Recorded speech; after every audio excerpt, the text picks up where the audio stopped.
Let's see what she's got to say.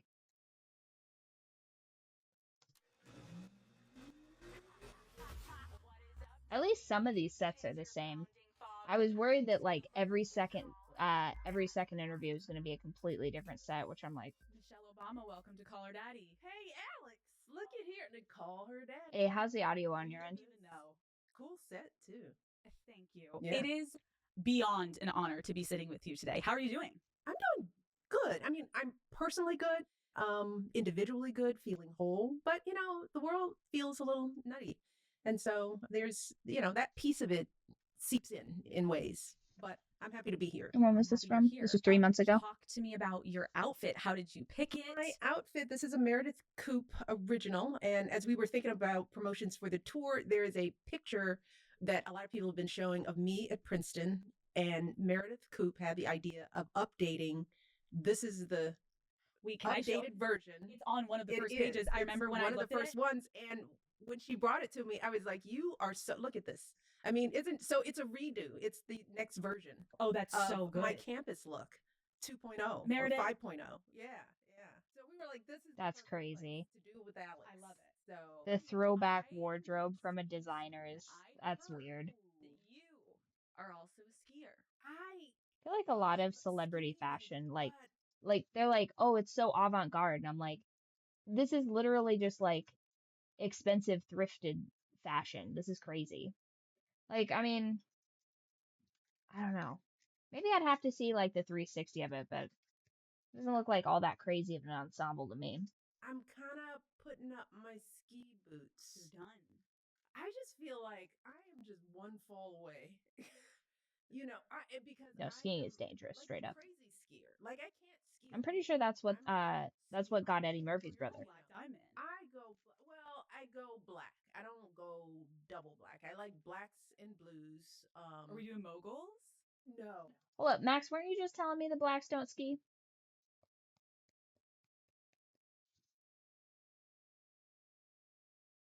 Don't worry about that. I was like, it looks like this is a black woman that skis.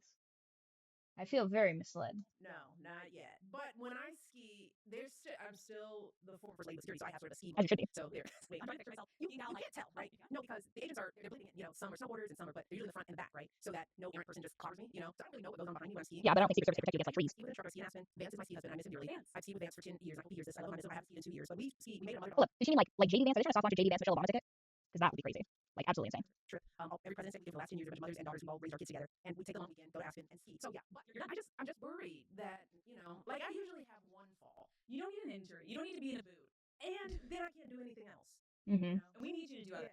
I was just hearing that same sentiment from Ryan Long the other day. He's like, yeah, I don't do like sports because how am I supposed to tour if I'm like, in a cast and stuff like that?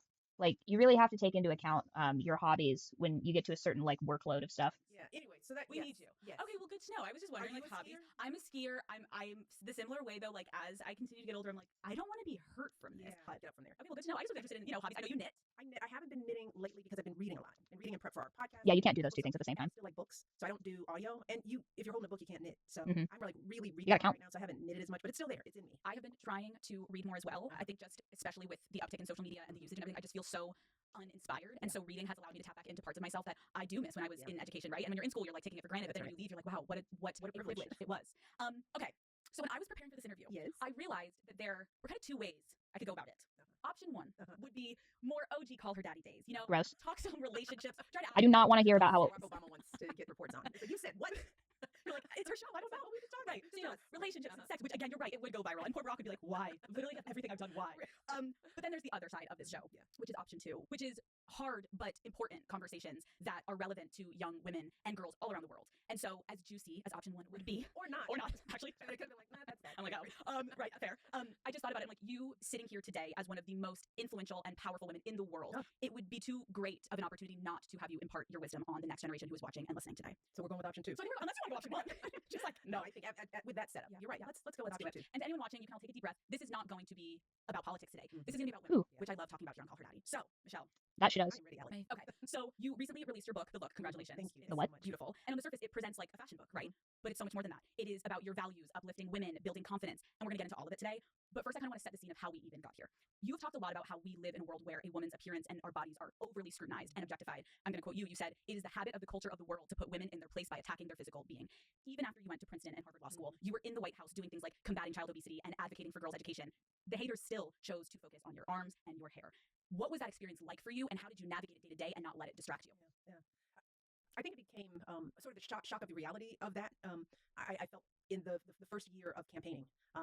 When Barack announced, I was hesitant, but once I was on board, I was on board, and I knew that I needed to be out there campaigning and introducing the world, not just to him, but to us, as the first potential Black president and Black family. We understood that there might be hesitations, misconceptions, people who weren't exposed to a broad diversity of people, and so we knew that it was important for both of us to be out there telling our story, helping people understand our values, what we cared about, how we were raised, who our parents were. To me, all of those stories are what connect us. So that's what I'm out there doing.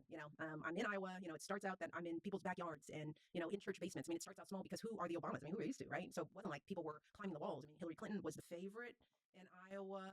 Barack was a distant fourth, but we worked hard at the grassroots and understood that we'd have to It's crazy to meet me that she people says in their homes grassroots and in their being like the communities. fourth And in so line to the I was kind of presidency. like That's a not little even a crazy blip to on me. the screen. So I was out there freely talking, and I never had a written speech. Maybe we both just have I different just ideas of what would grassroots usually is, talk from but my heart and talk about us. And so slowly things grew and grew, and I wasn't in a backyard anymore, but I was in a school auditorium, and it wasn't 10 people, it was 5,000 people. Um, and I think everyone was kind of shocked by how I was connecting in that way. But I always felt like this is who we are as Americans. I mean, the one of the best experiences I had in my life was leaving the south side of Chicago and going into rural America and understanding that we're the same people. It's like I don't who think we're the we eat, same the things people. we care about, I the mean, way my personally, I feel dad like loved there's his happened. work ethic. The start stop recording on my OBS is the same as my pause for YouTube. I understand how we lost that 15 minutes of the chain smokers now. So I can't remember where I paused that, but I fundamentally don't think people from the south side of Chicago are the same as people from rural America, and that's just because they're not. So just the value system, the different things that you would even think about in the day, like we've gone so far from like the divergence of like medieval peasantry and lord.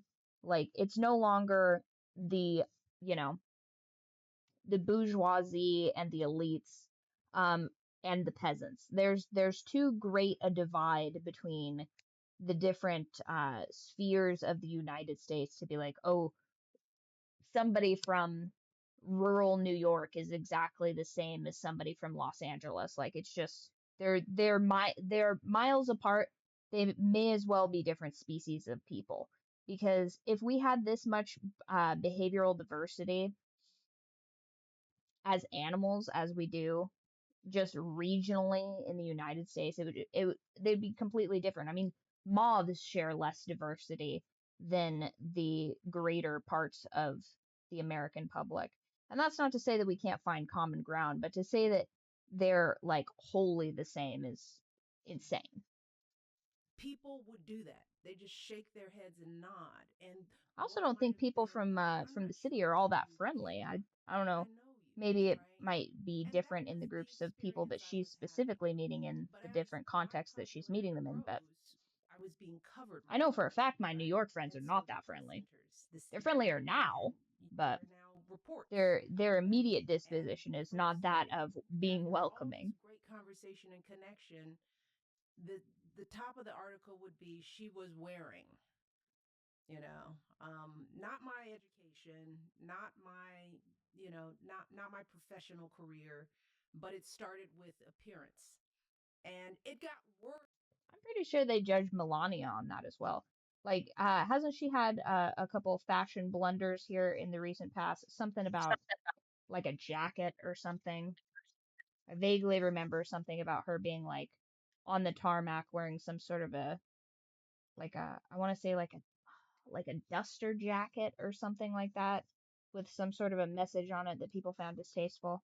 I can't remember what that was, but Oh my gosh, Squirrel, are you eating crunchies right now? Wow. I didn't even know she knew crunchies existed. Anyhow. But yes, of course, everybody's always going to talk about what you're wearing as a woman.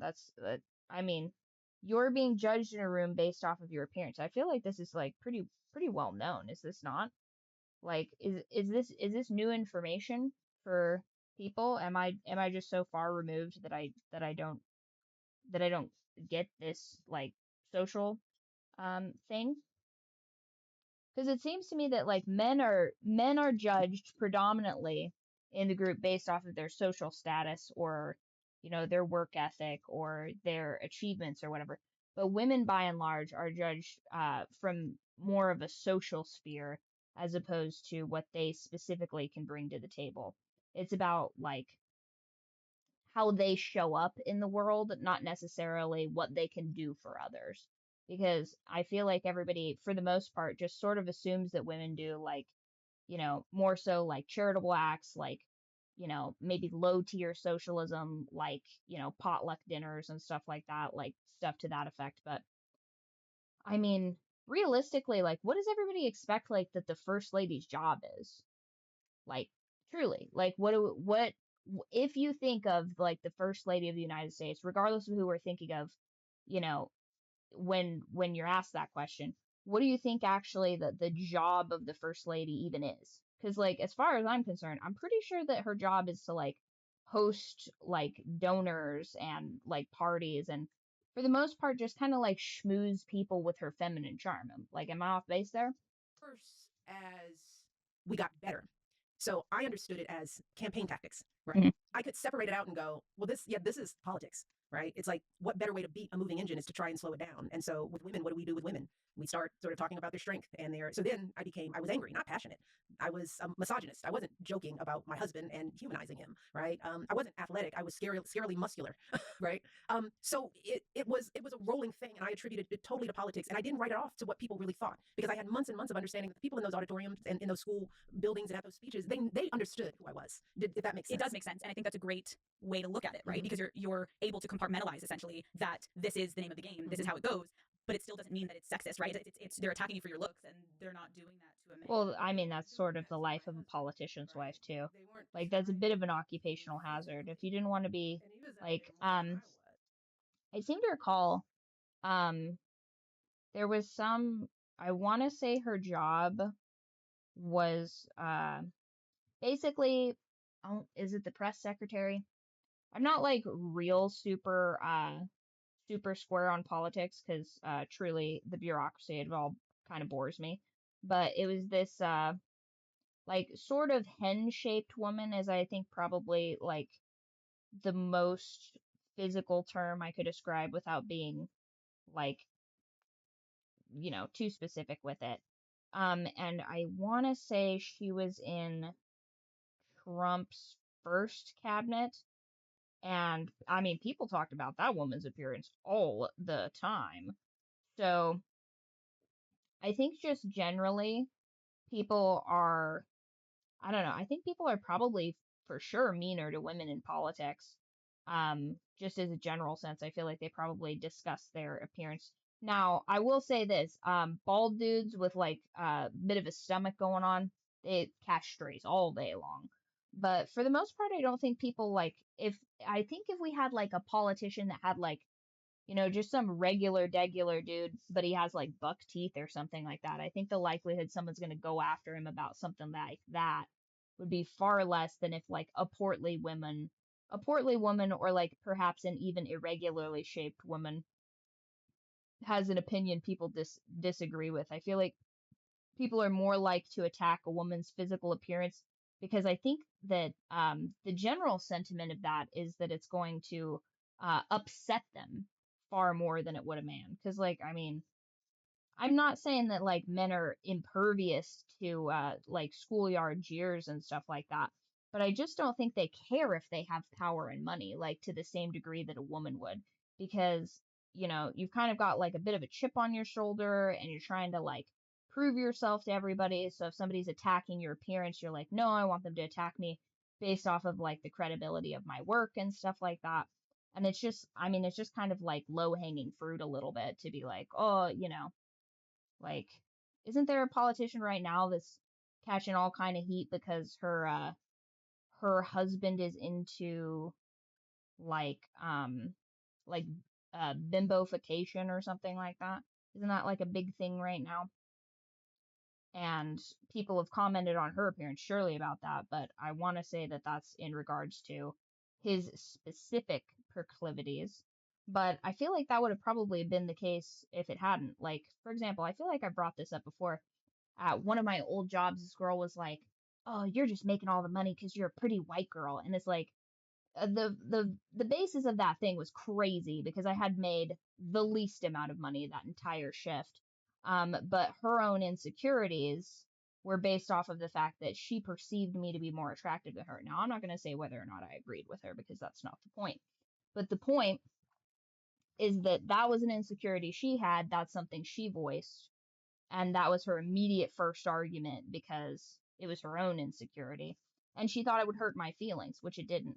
But I think that that's probably the root of how that stuff all gets to So going. it's like, okay, well, this is where it comes from. It's like, wow, whoever is doing this, when it comes to how we put women in their place, it's like, okay, there wasn't a comment about the substance that I was saying. It was like, why did she wear this? And was that appropriate? And what does this mean? And it's all about how we look. And the more you pay attention to that, you see it not just happen to me, but even happen to other female candidates, other wives, other, other celebrities, other people in the public eye. Hmm. So I tried not to take it personally and understand that this was a game. And I definitely didn't want That's good. to You definitely assume shouldn't that take this it is personally when people their comment on your appearance. like Unless your specific making job is your appearance, separate like you're like a now model or and something, and saying, they're like, oh, I do hey, this in you're media starting to like and we're fall women's outside of the empowerment. bounds of like And I what think is acceptable sometimes for when this you see that we position. struggle because Usually it's things not that still serious. happening, It's just we're people picking at still things that they think are fighting going each to other get up. you get a rise out of What you nine worked times for out of me ten. They have weak was that arguments, so they're no just one like, ever got oh, in my face this with is anything this is that what was it's going to be. unwelcoming I or always tend to stay away from closed minded I or want to not say it's ad respectful, hominem attacks. right? It was Just all about what generally, it's like was a very being said. low basis for So argument. I didn't want that to color my heart towards this country. Even you speaking, right, we're talking about objectification because we as women experience that every day, and then you're dealing with it on the world stage. I also I love it definitely because think you have objectification a of women is pattern of way showing worse outside of the nuance, United and States. you refuse to shrink or to conform to the patriarchy, which I love. And in your book, you talk about learning that, quote, if you can't beat them, work their fascination to your advantage. It's one Mm-hmm. of my favorite Yeah, there quotes, you go. truly, because it's so relatable. Like, from a very young age as A women, hater is we not unlike a learn how to fan. shapeshift, essentially. And we have to. It's unavoidable, right? Biologically, To survive. just to survive. It was clear that, oh my God, you don't know anything about what I did before I came here. Like you don't like No, not really. and you don't want to. But I was like, And here's the thing, part of that is because as a spouse of a politician, you generally don't run like with your spouse. You're not like, oh, it's the president and it's like, I mean, you're introduced, we know your name, but like I don't know your background. Is she like a lawyer or something? You know what I mean? Like it stands to reason for me specifically because I'm writing a character that has a wife that is a lawyer, that you would want to have like, like a certain like talent stack, I guess, in your spouse if you're gonna like run for political office and stuff like that. But I mean, most people, unless they're incredibly ambitious, they're not choosing their spouse based off of like what would be the most advantageous. In fact, when I was talking with the architect that I was using as one of my references for one of my characters, I was like, oh yeah, so like the one character is like um a CEO of like a building corporation and his wife is a contract lawyer. Like, does that happen often? And he goes, "Oh yeah, yeah, that'd be handy." Like he hadn't even thought of it before. And it's like, well, yeah, because I know, I've met his wife. She's a lovely lady, but she's not a contract lawyer. You know what I mean? So it's like, I mean, it would take like an incredible amount. And yeah, maybe if it's somebody that you're like constantly around and stuff like that, you'd be like, oh, they're in this field, I'm in this field, like, this could be, this could work. We're both in the same area.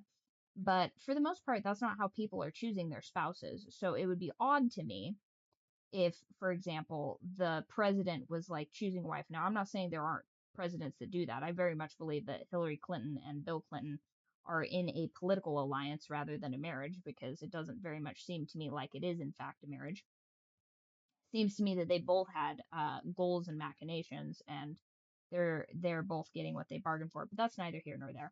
The point being is that I don't think I've ever heard of a politician and their wife running on the basis of like, look at this wife I picked to be the first lady, or look at look at my wife that I picked to be the governess of wherever. It's like, it's just kind of odd that that would even be something that, I mean, now I'm not saying that like she shouldn't be getting, accolades, or, she shouldn't be known for what she's doing, but like sort of her actions, I think, should speak for itself. Like, I shouldn't necessarily have to just know by just proximity what Michelle Obama does. Once again, I assume maybe because of Princeton, maybe she's like a lawyer, or like some sort of like uh, I don't know, activist of some kind, I would assume. I doubt that she's some sort of like, director of Homeland Security or something like that. But Well, I went to Princeton and Harvard. I mean, I for practiced what? law. I was Oh, Harvard Law. Okay, see, there you go. She's a in lawyer. Chicago. But like, in what aspect would a lawyer be advantageous to being the first lady, other than knowing like law? And here's the thing, law is so specific. Like, what kind of lawyer is she? Is she like a human rights lawyer? Then like, I guess that would be handy for her to like do charity work or something. Like, again, what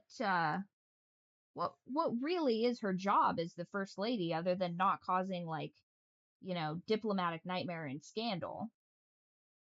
Like, do we know what like Nancy Reagan did as like the first lady, or insert other president's wife here that I fail to Profit. recall? 1C3. Like, Build I've a been board. doing this. I was a vice Like, president. what did Laura Bush do? Community relations at the University of Chicago hospitals. I was a dean of students. I was like, oh, you guys, all of that just disappeared in the course of this whole election, and you now see me as just Barack Obama's wife. So that Yeah. made me say, what, that quickly, my shoes become the most important thing about me, right? And again, not unique to me. It can happen to the best of us. So I shied away from fashion leading the conversation, but I knew I didn't completely control it. So let's lean in. As a fellow type A personality, I very much feel like Michelle Obama is giving she is the birthday, and I fucks with it, but I am going to razz her quite a bit about it. That makes so much sense because again in the book you're talking about the behind the scenes of the designers you were choosing and people that you were choosing to work with was so meticulous on your end, but speaking about it you can now speak about it. Yeah. But at the time I understand it's like I cannot be reduced to the dress and to the shoe and to the hair and to the whole thing. I want people to hear what I'm actually saying. I have a question because I think this is pretty applicable to my audience because it's tough for women obviously when we're even talking about fashion.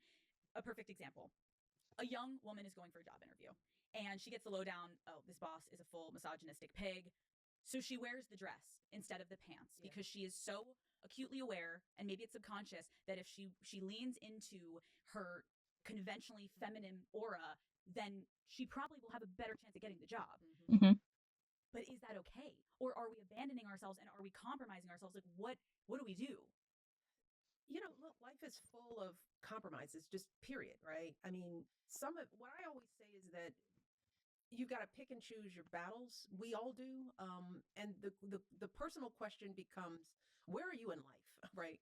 If you're a young woman that needs a job to pay off her loans and it's your first job and you have less leverage than I do as the former first lady to Fair enough. Yeah. wear what you want and have this empowerment and say what you want to do. Like my advice to young girls is, first of all, make sure you can pay your rent, um, and don't make. What's this presupposition that they're paying rent, Michelle Obama? I mean, is our presupposition that all young ladies must work? Are we not returning to a traditional society where I stay home all day and pet chickens? I mean, what is the world coming to where a former first lady suggests that I dream of labor? Unbelievable. Surely she jests. Decisions so rashly when you don't have the leverage to keep yourself safe, right? But in the midst of that, you don't want to compromise yourself so much that you lose yourself and you are not safe, right? So you may wear the dress because it's professional and gives you an edge, but then you want to be very careful of who this person is that you're now working for, Oh yeah, good advice. and whether so now you have to be smart. It has less to do with what you're wearing, but who is that person? And do you trust him? And can you trust him? Probably You not, know, I would you imagine, have if to you're dress a certain having way. to adjust Norms, your right? All attire of the to misogynistic, a lot of times we blame improve ourselves your chances of for being employment. That's probably you your first name it, flag where that to dress and your first red flag to maybe not um, trust your employer. Like, but it is a tricky balance because if but you're we need to wearing pay them certain bills. clothing and Oh you're my dressed a god. certain if that is the standard, then you are a little, you do have to be thoughtful. So we have to think a lot more. I mean, it's just this is Hell ultimately yeah. what I'm We saying, do need to think a lot right? more. Bars. To strike that balance and to be Use your thoughtful brains, of the ladies. messages we're sending to Michelle those Obama. receiving. Men don't do that. My husband wasn't doing that. Same suit, put on blue suit, black, white shirt, different tie. You know, Well, that's I mean, we're on because a they're trip judged where for there's different things. And, 1,000 things also, happening. I think people really sleep on the fact that, like, before women were really in the workforce, secretaries do be sleeping with people's husbands. You know what I mean? Like that trope is not from nothing, right? People were like for a decent amount of time fucking on their secretaries on the low and having second families and stuff like that. And I think, honestly, if I can be honest with you guys, that the fact that a man can't have a secret second family in America is really one of the first ill tidings of the economy, because if you can't afford to have a straight up secret life, we're definitely in a depression, like for certain. Because, like, what do you mean I can't hide my girlfriend from my wife in this economy? That's crazy talk. One day, we're on a safari and then we're in a meeting. And then, even the way they structure the day is like, this is a man's schedule, and all he has to do Yeah. is take off his tie, unbutton the top, take his jacket off. Now he's casual. Now he can talk to kids. Now he's at a meeting at the UN, throws that jacket back on, and I'm following around, and it's like I get heels and flats and cobblestones and sweaters and blazers and tops and Yeah, because skirts our that are our short. And now you can't our wear a attire is suit. meant for leisure, not for work. That's me, but that's all of us, right? We so there's so much work that I think we do it so easily as women. It is just a part of waking up, and it is a lot of work, and I want us all to start owning that it is a lot of work and that it does take strategy because you know and for men to pretend like it doesn't, that this isn't part of the game, you know like and if we don't name it, if we keep trying to pretend like, no, I just woke up like this, I I want think they to know know we don't wake up how like that. much work. If I had to I want guess. my husband. I made sure he understood. Me traveling with you and you traveling, different, different burden, dude. Different burden. It's so refreshing because again, I've seen obviously critics online being like, "Oh my gosh, this isn't for the time. We don't need to hear about the nice dresses you were wearing." And I'm like, You're actually feeding into why she had to write the book, because that's the exact point, that you're still just seeing it at surface Well, it level. takes people to read the book, right? And this is what politics are. Well, yeah, I mean, you're judged on how you present yourself to the world as a woman, whereas if for a man, you're judged for what you can provide You don't know me. in the world. So It just is what it this is. a Like, book. listen, I'd take having to wear a pretty dress over having to be in the draft any day, and that's, I mean, 10 toes down on that, straight up. I just do not think I would be an asset in war, just in a general sense. And I feel like if any of my previous employment opportunities have, if any of my previous careers have been any indication, a lot of the women that I worked with in those would not have been an asset in war either. So I think that at a certain point in society, we structured this way for a reason. And I mean, you, you know, Michelle Obama clearly has her reasons for what she'd like to change and for what she'd like to accommodate. And, no shade. That's her prerogative. But, I mean, you could also just not wear designer. You could just wear, you know, whatever. But that sends a message too. And politically, you can't afford to do that. So, of course, she's going to continue wearing what she's wearing because it's politically expedient. And why wouldn't you? That's crazy. To handicap yourself to that degree in politics based off of your morals, well, you wouldn't be in politics, right? Anybody who's known me, my career, my life. I want to see the rest of her ponytail. I feel like we're getting robbed with this like Not the just front on view. I want to see the volume. about fashion. You got to lay a foundation for it. You gotta ease them in. Got to ease them in, but it's also like if you know me, you know I'm just not that person. I'm not the person that's just going to talk about some dresses, right? No, you're not, Michelle. It's got to have a meaning behind it. So what I would just say to people is pick it up and read it first. That's all, as opposed to reading a review about it or reading a review of somebody who would never like me, who has a predisposed opinion, which exists in this country. This is really a book about self determination, who we are as women, how it's about the team of people that help us, and it's an industry and a business, and it's $1 billion business. And what stylists and makeup artists do is not just this fun little thing, that many of us don't have the time, the luxury to do it, but this expectation is still there.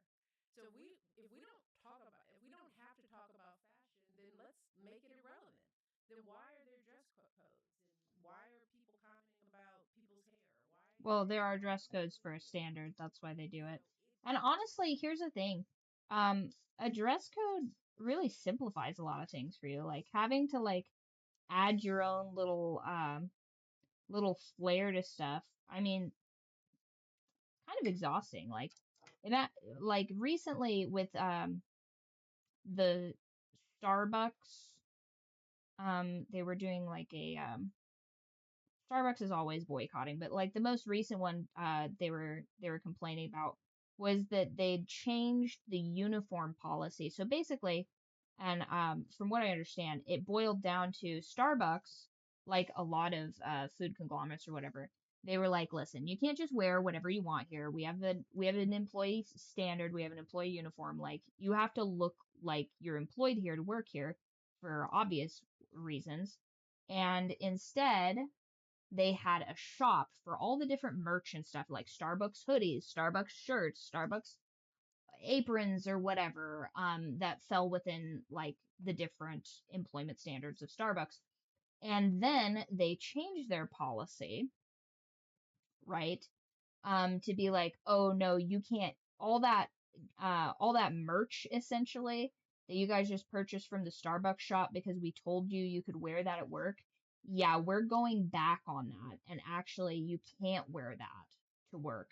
And so they were pissed, rightfully so, because they'd spent all this money for stuff that they thought was appropriate work attire. And now it's essentially become a bait and switch where it's like, okay, I bought this because it was, oh no, oh, that's a pain. trying to put legs on this little spider, and it is just not going for me. But they essentially bought all this merch thinking like, oh yeah, I'm like buying my little outfits for work, and come to find out that Starbucks most assuredly will not, oh there we go, I'll just do it like that, will not actually allow them to wear any of that while they're on shift. So it was essentially like this huge bait and switch, and then they're like not allowed any of the stuff that they already purchased. And, fair enough, but it does simplify to a decent degree if you don't have to think about what you're wearing when you go to work. If you're just like, okay, well, this is what I'm going to wear, then, I mean, there's a reason like boarding schools and stuff like that have had uniforms for forever. Part of it is because if you look like everybody else, you're kind of like at a similar footing of everybody else. It removes the classism of clothing. So then you can just focus on learning, because if everybody all looks the same, surely it shouldn't be a distraction to all be in the same room together, no? Puts us in a trap in a way, but it can also be fun. I know it's like such a good point. It's like it can have such a fun freedom to it, but we would be remiss to not acknowledge everything that you've said in this book so brilliantly of just like, yes, but guys, we have to acknowledge that women just have such a different standard that we're held to. And I appreciate Yeah, you acknowledging that, yes, there is a different I level of definitely don't want to be held to the same standard as expectations men. right now I of am all like the the decisions most, that we're making. first of all, if I'm held to the same standard as man, I'm so incompetent. Like if it's like, can I lift on average like 80 pounds? Like no, no. Nine Alex, times, yep. the video is kind of low. I can't hear. Oh yeah, was it? Pop that up. Yeah, I was kind of quiet. How about here? Yes, we can decide to send a message to what we're wearing, but it a lot of times right now Yeah. in the position we are Okay, perfect. But it's like I can't. I mean, half the time I'm having hubby like move all my chicken feed for me and stuff like that because I'm just like, oh my back, and like, can you imagine if you were just constantly working with one of your homeboys and he was just like, oh, I can't do this, dog. Like, can you lift this for me? Like, that would get crazy old real quick. But I guarantee you, if it's some girl asking you to do that, you got a different opinion about it. You know what I mean? And that is what it is. It is what it is, and it was what it was. You know what I mean? And I doubt that we're going to get to a society where we're just like, no more gender norms. Like, everybody's all the same. Because if everybody's all the same, we also don't get any of the privileges of being women, which there are a great many privileges of being women. Like, the fact that I'm expected to do less, and when I do more, I'm praised for it. Like, there's no expectation for me to do that. I could like realistically, I could be a loser so far into my like adult years as a woman, and I'm like very minutely scrutinized for it, as long as I don't also look like trash. You know what I mean? Like, if I keep up my appearances, people just like assume I'm finding myself or something like that. Whereas a man, it's like, do you have a job? Do you have a career? Are you trying to start a family? Like, there's just so many more expectations set on them. And it's like, I mean, if I get to choose a player character, I'm picking girl every day. Unless I get to fight dragons and have a giant mace, in which case, man, every time. Not being held to, well, you wore that, so you're not going to get the job now. But if you rewound to our lives, like when I was a younger girl, I did dress a specific way because I knew I was in a male dominated industry and I knew I would have a better time if I wore a tighter shirt because the guy would maybe give me more attention. What I did with that, though, is so important, and I appreciate you acknowledging that. It's like, don't lose yourself to the game of the misogyny that we all get wrapped in. Well, Alex, let's not pretend that you're doing this for any noble causes, okay? Listen. It's one thing to pull the ladder up once you get up there, but it's an entirely another thing to just pretend that there's no ladder. Oh, there was never a ladder. Like, I did this all by the sweat of my brow. It's like, Alex, be so for real. Into, and I want to talk about social media with you because this plays into it, where that's the newest arena where women are being objectified, and I emphasize newest. We've been objectified for forever since day one, but this is new. You've talked about how women and girls are demeaned, devalued, and disrespected, especially online now. And we have studies to back it up, Mhm. right? Mental health issues, body image issues, self esteem issues. One really sad reality of this is that it's not just men tearing women down. Well, this is Correct. Mhm. It's Yeah, women are we're so all much meaner to each other women than men are mean to tearing each us. other down. And that's Part of it's because they know exactly where to push on the because pain points. sadly, I hate to say it, we expect it from men. Mhm. And so it hurts that much more when it is another woman doing it to another woman. How did you deal when women came at you? And do you have advice for women who are Ooh. victims of, being unfairly targeted?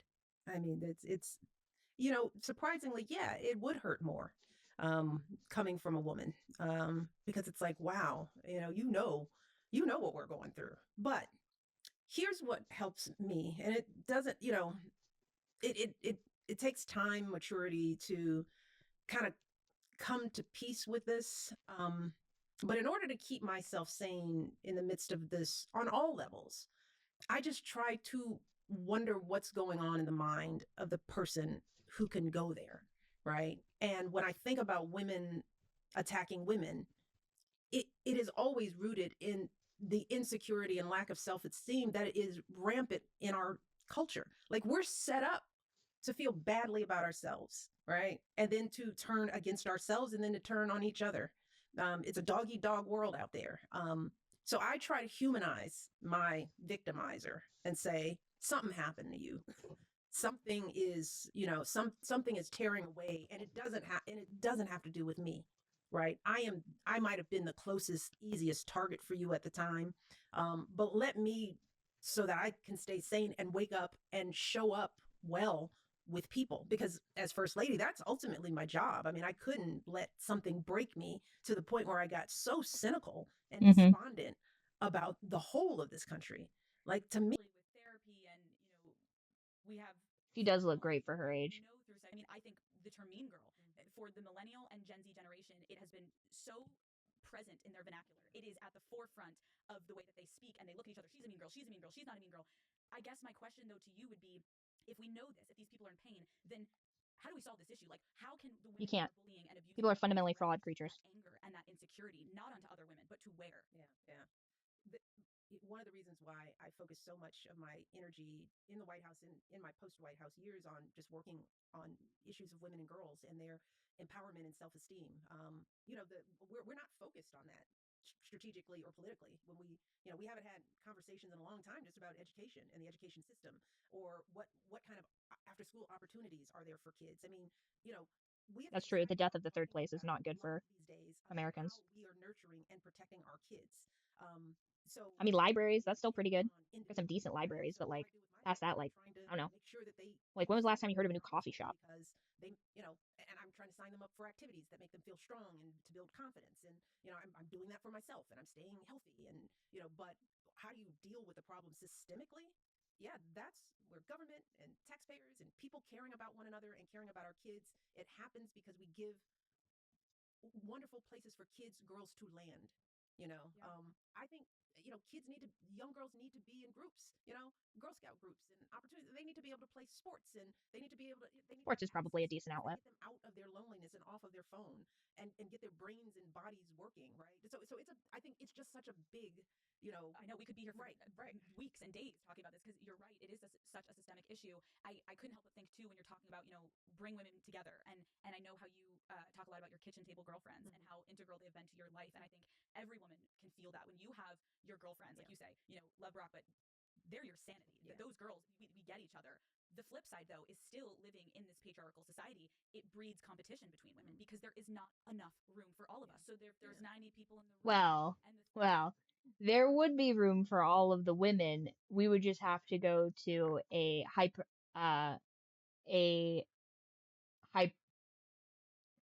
a polygamous. I'm thinking of hypergamy. We'd have to go to a polygamist country, and we see how that works in the Middle East, which is that it would not work for the better part of the United States. So it's I mean, once again, it depends on who it's good for, because I feel like that would very quickly solve the problem of women not being picked and women ending up alone, but it would very quickly make a problem of so many men not having access to a potential partner that I feel like that would be catastrophic for society. 3 women are coming in. How can you not feel I think it also leads to hyper violent societies actually, if you in this situation? It's like, behavioral psychology can be by believed. society's standard now, you are the friend to be jealous of, right?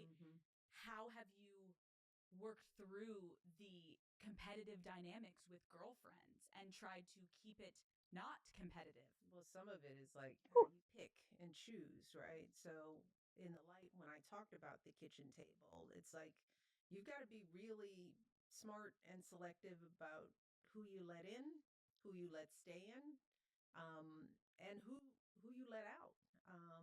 You know who is ready to follow the path that you want to go on, right? And that's practice, right?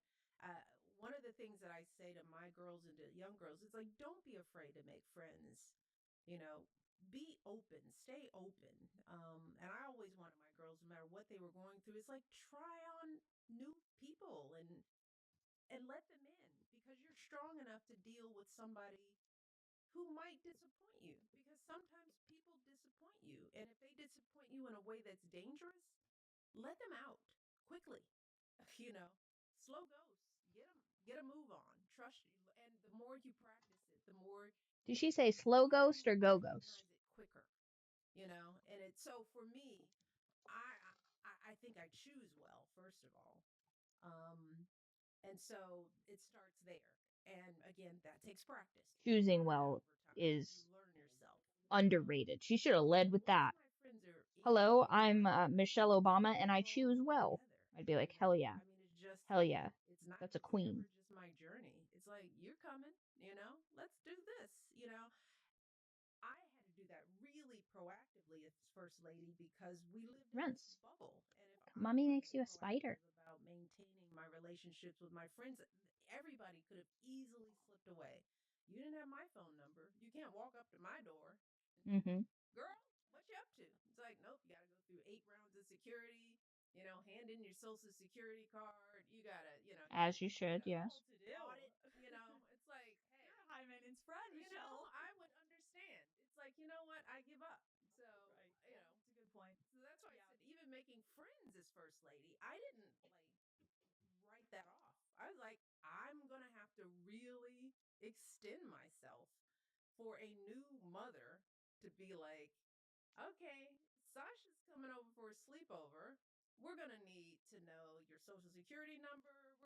There's going to be a sweep of your home. They're going to find out. They want to know about whether you have guns in the house or drugs. They won't take them from you, but they need to know.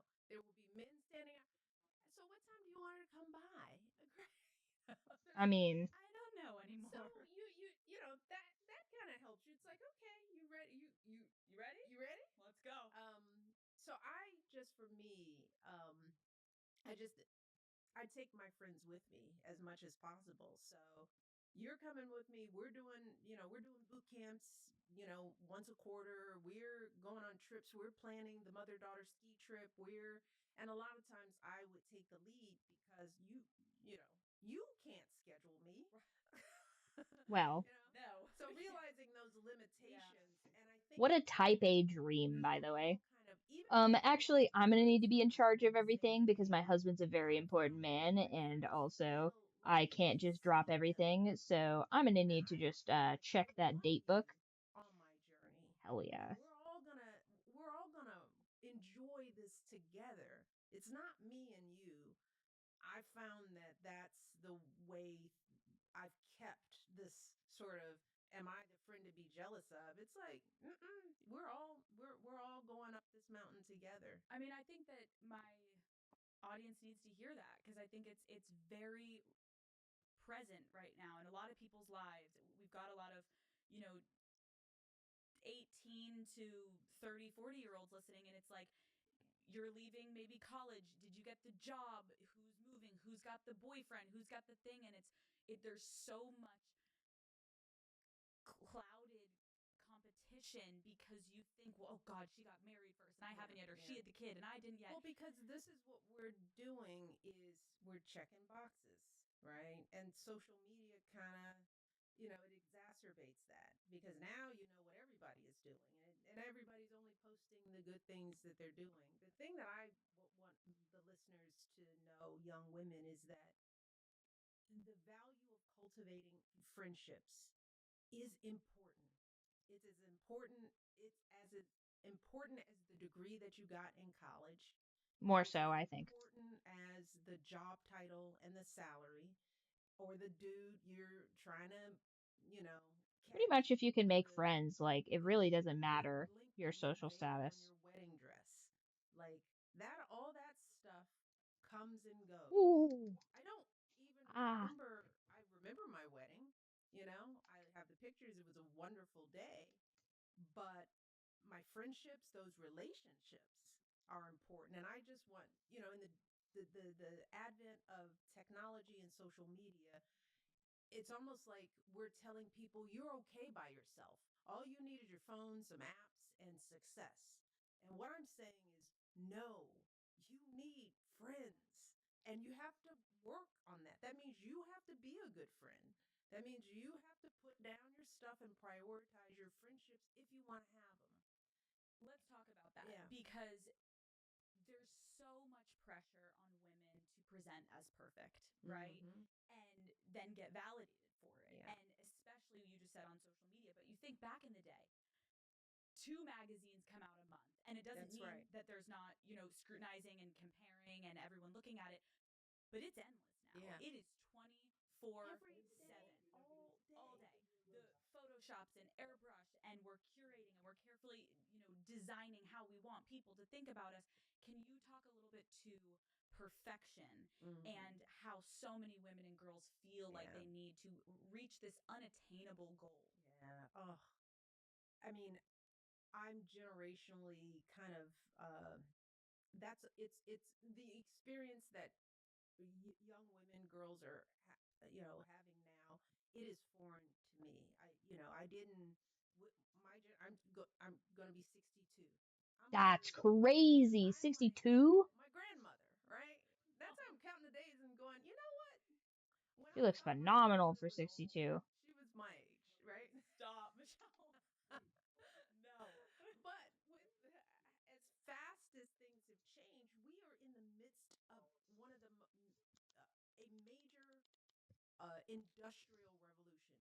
It's like the creation of electricity, right? The TV, like this is new, right? And I'm of the old guard, right? So I don't have the habit. I'm not hooked on it. Like I'm still picking up a book. I'm still calling a friend, right? I don't even know Mm-hmm. why you would want to be lonely. Like, why are you alone? It's like, don't do that. Sounds so good when you say it. Go to the coffee shop, don't order the thing in. Just get out, right? Did Go to you the know, gym, though, and I found this out the other day, and maybe this is regional, but the library will deliver to your home. And I thought, oh, a portent of doom. My first thought wasn't like, oh, yes, this is wonderful. More people will be reading. But I'm like, oh, no. Like, in what instance would you need the library to deliver to your home? Like, sure, maybe if that's like a specific service for like, people that can't drive or something like that. Like, if it's some sort of like, like disability service or whatever. But I'm like, nope, that's just like a regular thing they offer. And I was like, oh no. You mean to tell me people don't even want to go to the library anymore? It's free. You can go with your friends. You can go with your friends. You can read whatever you want. You don't actually even have to read at the library. You just have to like be quiet there. Like you could play, you could play Magic the Gathering there probably, just as long as you're quiet. Like really sky's the limit as long as you're not disturbing others. But just because you can be by yourself, don't do it. So that it is foreign to me, the pressure that you guys feel. But I get it. I get it. What I want to tell people, young women, is get off the phone. I really Yeah. do. It's like No, it is it's these a damn habit. phones. It's not a need. And I'm not saying get rid of it. I'm just saying you've got to get off of the phone and start investing in your in real life stuff and experiences. But can we go as far to say like it's an addiction? Yes, It's intended absolutely. to be Right? Like an addiction. no generation prior to this Yeah. had 4-year-olds being Yeah. addicted to Yeah. something. Yeah. 5-year-olds, Yeah. 6-year-olds, 10-year-olds. We have addiction right now that we cannot stop. I am hoping, Alex, that the learning curve is going to be quick, right? Because we didn't know, right? This is so new, you know. Yeah. And now we're starting to get the statistics in on depression. This is real. The dip and the rise in depression is directly connected and linked to the creation and rise of social media. And I'm hoping that the society, parents will start understanding that this isn't just a free for all thing. There are great things about it, but there are a lot of problems with it. So we have to stop. We have to start regulating. Well, we have to start regulating also because I've interfaced with some young kids and I'll be like, why do The fact that she you even not have said this phone over this interfaced phone? Or why do you not want to do like is use your indicative phone of how over much of this phone? a They're like, because if I don't see it, then I go to school tomorrow and I am the only person in the class that is not aware of what the entire rest of the class was talking about. So then there's like a bullying element and there's an oh yeah. alienation that's happening where you're like, I don't want to be the only kid that's not clued in and tapped in. So then it cannot be one kid trying to lead the pack. And it can't be, right? And that's some of the experts have said it. Jonathan Haidt, Scott Galloway, a lot of people who've written books about it have said that it would be a lot better if parents in communities made these decisions together, right? So that Instead of you know, socially we're still a ostracizing your long kid. way from that. Yes. We're still figuring that out. In the meantime, I don't know that I have my message is the old school message of no one is perfect. That stuff isn't real. It's not real at all. It is just not real at all. And so why I write this book and try to talk openly is that if people are listening to me and I'm saying that, look, this face, it takes work to do. And I'm not trying to have a full face every day. You know, Mm-hmm. I wear makeup when I'm going to be Full face every day is right? crazy. That no one is living these great lives. It's just, I know that because I live a really great Rents. life and it's not always perfect. It's a message that I don't know lands because it's rooted in what I know is the truth, and all I can say is, how do I know? Because I know. And so Very mom take, by the way. don't feed into it because, and I can also say I know a lot of these people that you're looking at. I know a lot of these celebrities. Girl, same. And right? I'm like, trust us? Right. It's like, It's not exactly what it seems. and this is work. They're getting paid for it, right? And I think something that talking about even just like there needs to be actual change and we need to organizationally come together. It is similar to what we're talking about.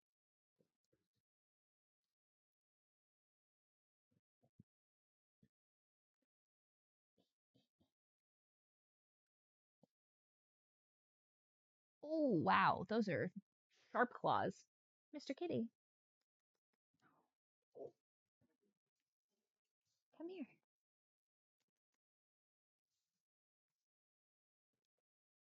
Come here.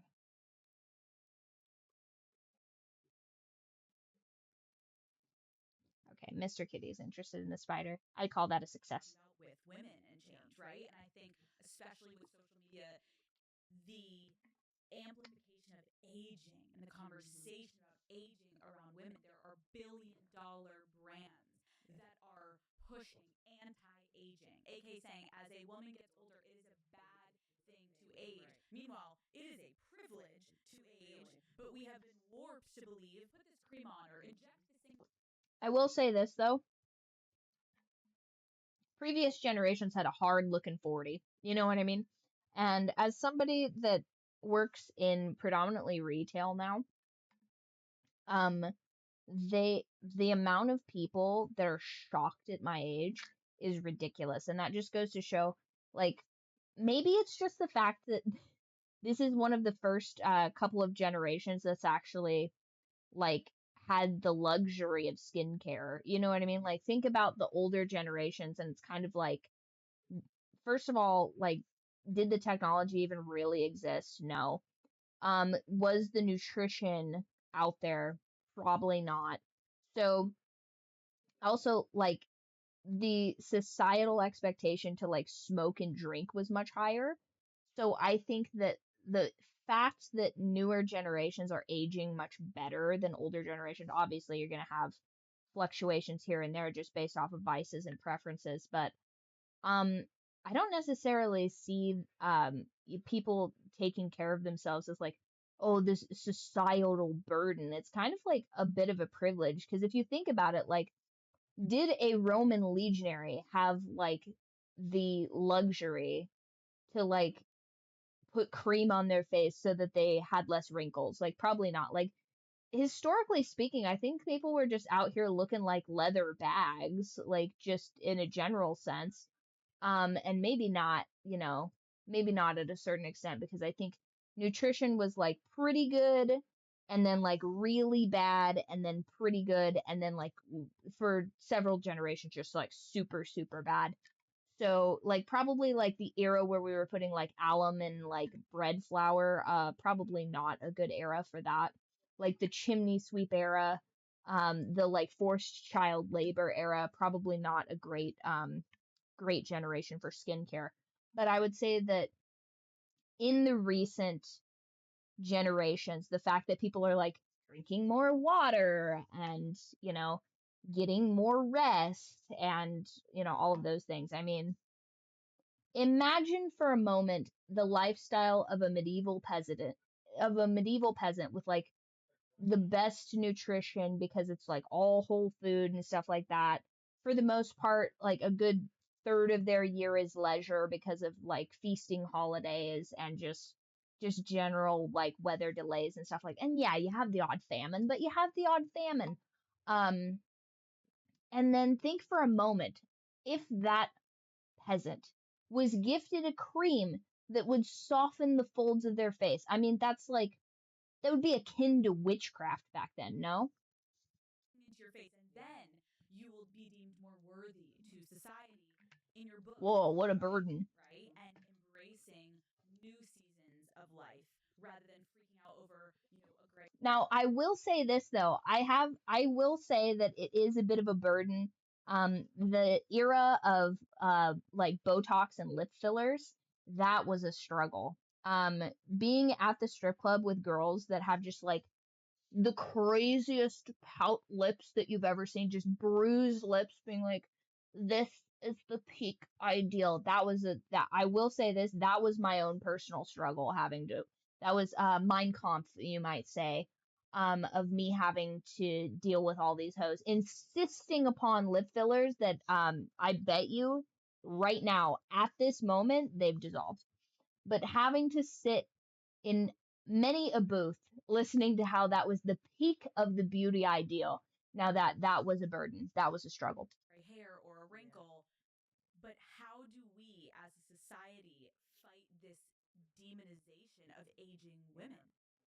Well, I always say that we just, you know, men get older and wiser and esteemed, right? Women, we just get old, right? Yeah. That's not true. Men get old and hideous too. But generally people don't care because they've accrued quite a bit of money, and so their personality is either good enough, they were hotter when they were younger, and they've kept that confidence into their older age, and now they have money. So it's like this guy's fun to hang out. I mean, how many times has a woman told you he makes me laugh? He makes me laugh, and we like to vacation on his yacht. You know what I mean? Like this guy owns a boat and makes me laugh. Like what more is there to this equation? So I think that's a bit of an unfair comparison. I understand that she's trying to just like do her job and interview and stuff like that, and I am a bit of an Alex Cooper hater. Um, but yeah, I mean, men I think also have been aging very poorly, and I'm definitely not one of the people that has not been talking about that because it's like, when did we as a society go from the idea that a dad bod is like I not to mince words or anything, but like being kind of a sloppy fuck.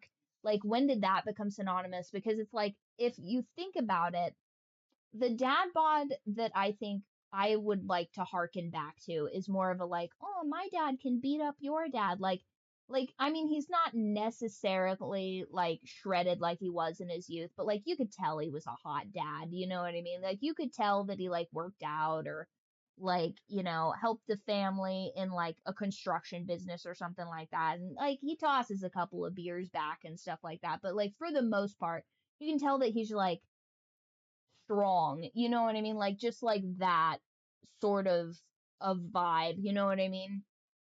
And then it just like I really got unsettled by like the Marvel movie equivalent of when they were like, oh, like the worthiness of Thor aspect and stuff like that really, really bothered me because I was just like, listen, I feel like I get what they're trying to sell here. They're trying to sell like, you should feel good.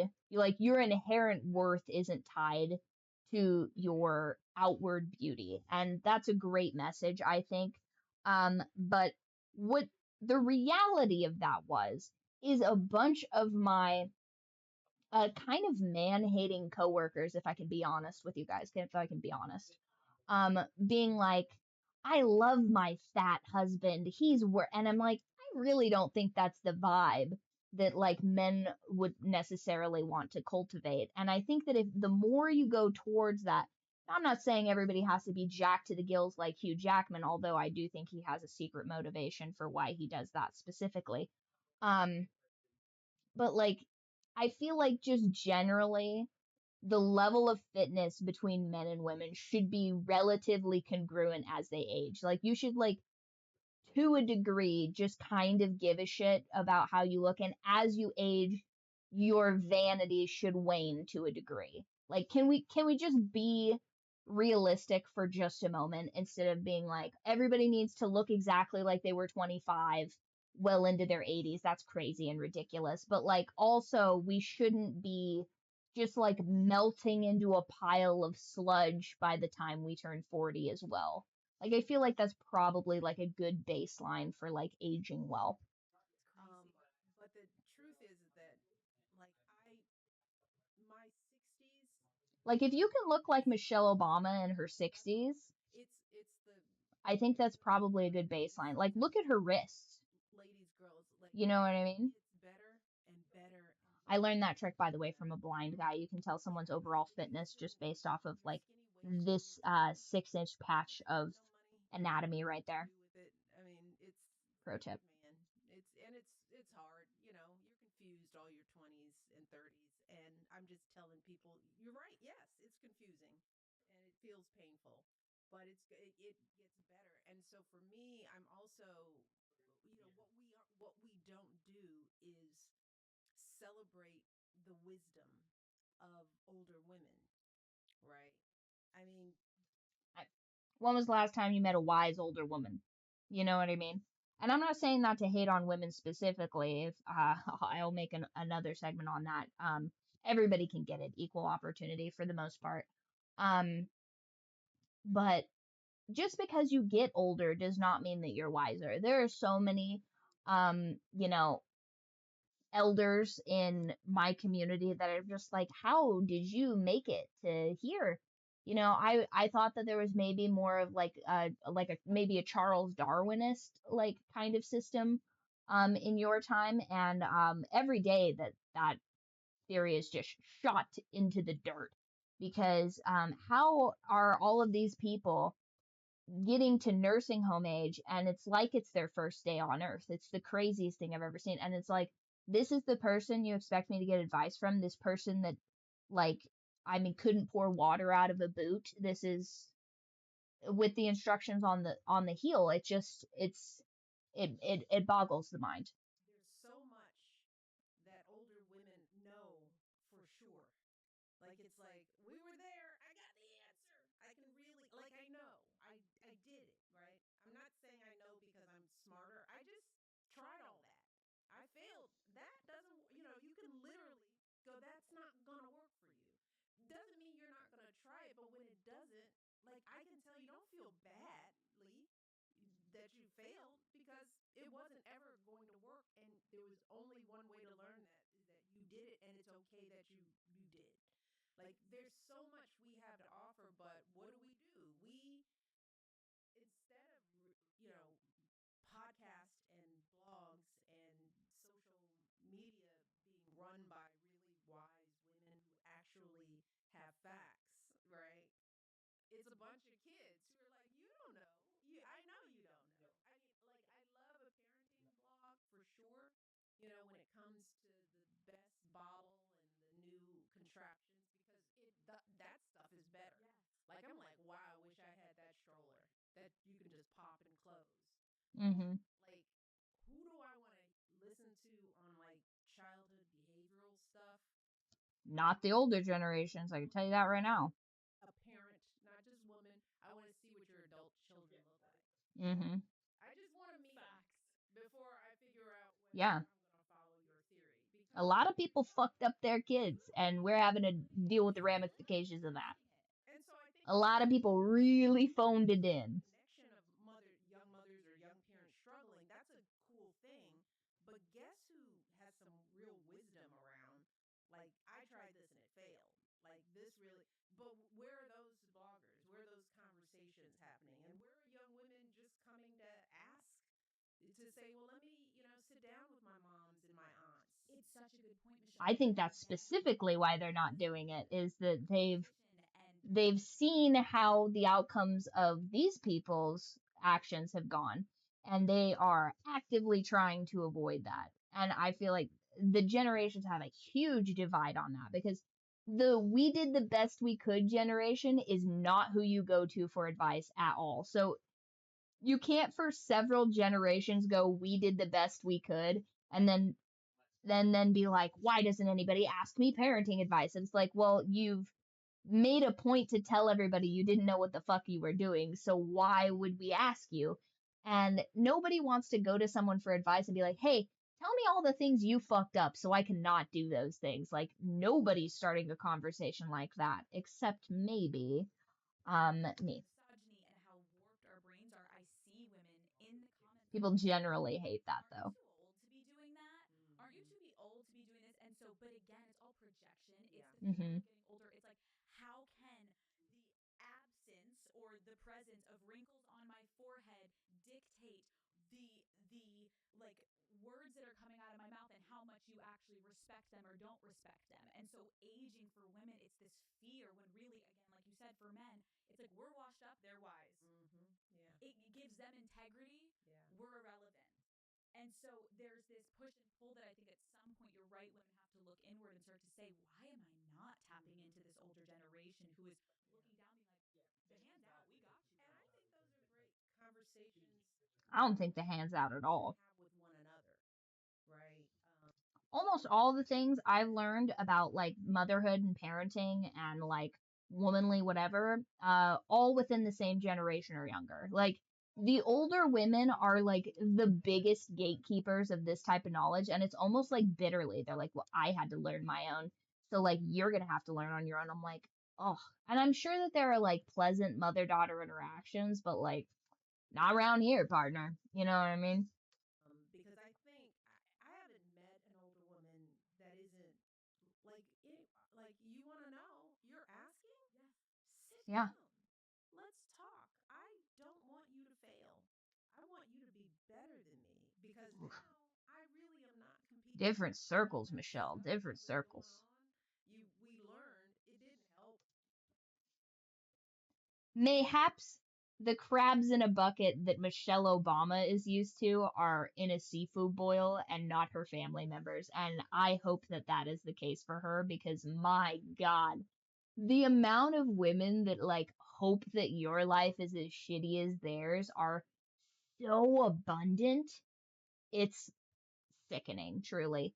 Um, and you get to like noticing these things like around about the time you hit 30, because I see younger girls and I'm not thinking like, well, I hope it doesn't fucking work out for her because I had to struggle. I'm thinking I'm horrified thinking that this younger generation's having to come up and like experience even the same struggles or more struggles than my generation did coming up.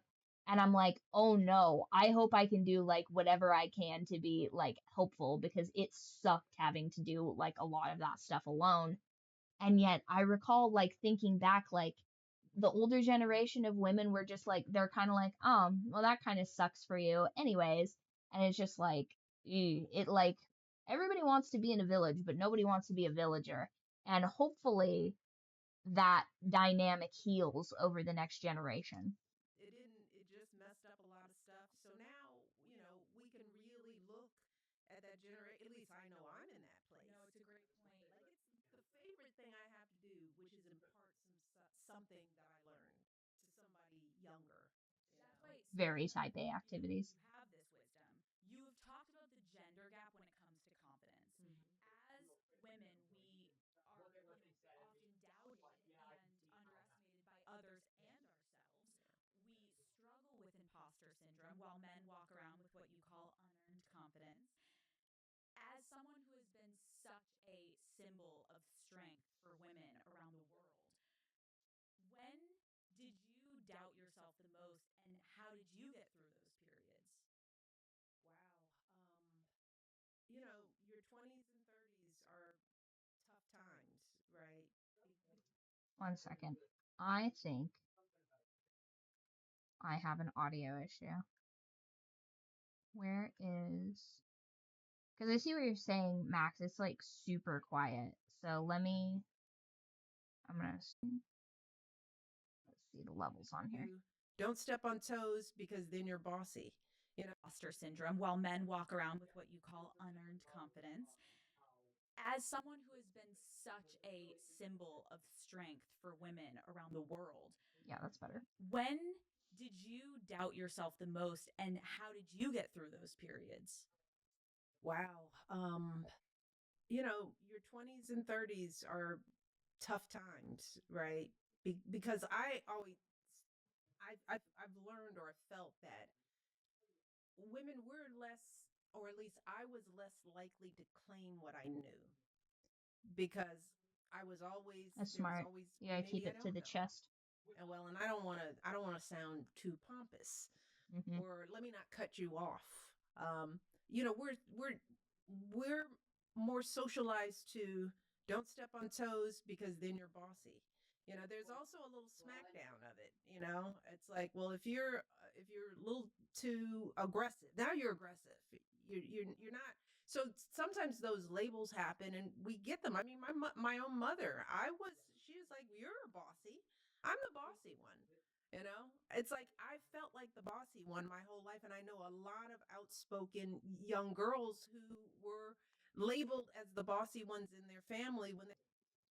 Yeah, that just means they don't want to listen to you, and they would, in most cases, they would just rather a man be in the position that you're in, but they're annoyed that you're in that position because I too would rather a capable man just solve a lot of these problems, but then produce the man. You know what I mean? Like 9 times out of 10, the reason that I'm taking control in these situations is because the people around me have proven themselves to be incompetent and we're both in the situation against our will. So I'm like, hey, if do you maybe need help remedying this situation? They're like, we've got it. And I'm like, right. So it's been made pretty obvious that you don't got it. So like I'm here to offer my assistance if you would like some assistance in, solving this problem. And they're just like, yeah, I don't think we'll be needing your help. And I'm just like, oh man, really wish that were the case, bud. But it seems to me that that is not the case. And then chaos ensue. They were probably the ones that like had good instincts and were organized and had Type A opinions. activities, yeah. So that stuff is actually happening to us. It's not in our minds. Right. It's like self doubt because you are young and you are figuring it out. And so the imposter syndrome, in your book, I love how you talk about this because you talk about the tension that we often face as women between wanting to be viewed as both a woman of substance and a woman of style. And so, right, in other words, it's like you want to be respected for your brain and you want to be cool. Yeah. You want to have a career and you want to have a romantic relationship. You somehow managed multiple identities at the same time. You were an attorney and you were on the cover of Vogue. You were known as mom in chief and you were meeting with the leaders of foreign countries. How did you nurture all of those identities? But those were within the roles of being the first lady. Like, was she on Vogue because she was a lawyer? Is that something I'm not aware of? Was she like Vogue's like lawyer of the year or something, or was she on Vogue because she was the first lady of the United States? Like, again, I'm not like diminishing the achievements of that, but like those two things aren't those aren't two separate things. That's within the scope of one job. That's like me saying like um an analogy of this escapes me, but that falls within the scopes of your job. So those aren't two separate identities. That's you clocking into work and getting to be on the cover of a magazine because of your status and title. That's so relevant to my audience right now. They're struggling to be multiple things at once and feel confident about it. What I've come to learn is that can you have it all? Yes, not at the same time. And I think that That's we beat good advice. ourselves up because here's what there are a lot of women who are listening, a lot of women, period, who I will call 120 percenters. That means that just showing up means we're not just showing up. We're excelling because we've always had to do that to get a seat at the table. We have to be smarter and brighter. Yeah. And we kind of do, because if you slip up, you don't necessarily get a second chance or the benefit. I mean, realistically, though, if they wanted to hire someone that was incompetent, couldn't they just hire an incompetent man? You know what I mean? And not have to deal with like the politics of having a woman around, like, their male coworkers or whatever. Like, you have to think of like the historical implications of like women. Like, for example, my mother-in-law worked at a lumber mill, and it's like that's a job that men do. So it's like you have to wait. Are you a good enough employee to deal with the nonsense of having a woman in an almost exclusively like male dominated field? And the answer is if you're not good enough, if you're not as good or better than a man in that situation, then they'd rather just hire a man and not have to deal with the pain in the ass. You know what I mean? And it's like it's not realistic to replace like 90% of your workforce for like a 1% employee that's like causing 90% of the problems. You know what I mean? So like even I worked at and funny enough, it's almost always blue collar jobs, funny enough, because white collar jobs, you almost assume that there's like a degree of nepotism and stuff like that. So I feel like there's like there's a few less problems to that because you assume like, oh, this woman's in this position because like her father or something got it. So like that's going to be a problem if I make a pass at her or something like that. But in a blue collar job, like there's this like machismo thing or whatever. And I ended up working at a job where I was getting like constantly sexually harassed by this guy. And I was just like, listen, I don't like this job that much. Could I complain? Yes. But like realistically, like, has there been a single job I've ever been at where I haven't been sexually harassed? No. Like, am I really going to raise a stink about it for like to be at a job that I like don't realistically like commuting to and like don't see myself working at for like longer than I really have to. So I'm like, I'll just go into a different career field. And then funny enough, I went into adult entertainment because I was just like, well, if I'm going to be bothered all the time, I might as well just make more money. And it was one of the better career choices that I'd ever made, which is really, really funny to me. That I left a job that I like didn't really like, that I was getting pestered at, and everyone's like, oh, well, if you don't want to be bothered like this, then just don't work in this industry. And I'm like, well, I mean, there is a standard of working and these people are falling below it. So, like, even by the metric of this being like just a baseline, like, let's say that he was just being vulgar and there wasn't like a sexual harassment element to it. Like, he's still doing a shitty job. So, like, let's like make no bones about it. Like, he's still underperforming for like the baseline tasks of his job, but people just like can't fundamentally separate those things in their minds because they're like, well, I should get more because I'm like, yeah, but that's not going to advance the issue. And it's like really taking away from the fact that this person is just like low key kind of a dog shit employee. And I think that that should maybe be the forefront of the problem here. Like, if the sole problem is that this person is just like, oh, he's a fantastic employee, but he's like also just sexually harassing everyone. I'm like, I feel like that's like maybe a different and like potentially more problematic issue, but benefit of the doubt, or so we've been trained to do that. So now we're operating like that and trying to do it with everything that we're doing. And 120% plus 120% plus 120% adds up to crazy. And a mental breakdown. Exactly. So one of the things I had to learn is that, like, a lot of times my 50% is good enough, but I have to first be okay with it, right? Mm-hmm. So when it You have to came be all to right being imperfect. raising my kids and keeping my job, when I felt the push of, I don't know if I'm like, am I there for my kids like I want to? Like, I had to stop breastfeeding and I had to do this and I had to go back. But I like having the salary and being able to pay up down. I'm pretty sure also they say that like the baseline minimum for like raising children that are like all right is like showing up for them at least 30% of the time, which is a very troubling statistic if you think about how many people that have like, you know, early childhood trauma from like their parents like doing kind of a shitty job raising them. And it's like 30%, that was the baseline. Like that was the bare minimum. And like this wide swath of the population just fell like so below that. It's crazy to me. Down our student debt, and why walk away from that? What I realized was like, okay, I can't be driving hard at my job at this time. My husband is in politics. He has three jobs. Somebody's got to take it down a notch. So Hmm. I've learned to stay in the car, keep your foot on the gas, but just don't floor it all the time on all things. You don't, that doesn't mean you have to brake. That doesn't mean you have to pull the car over and get out. It just means that there will be A little bit aspects of a of parts of crazy those analogy in yourself the that you can't wake of all of these go vehicular, 120%.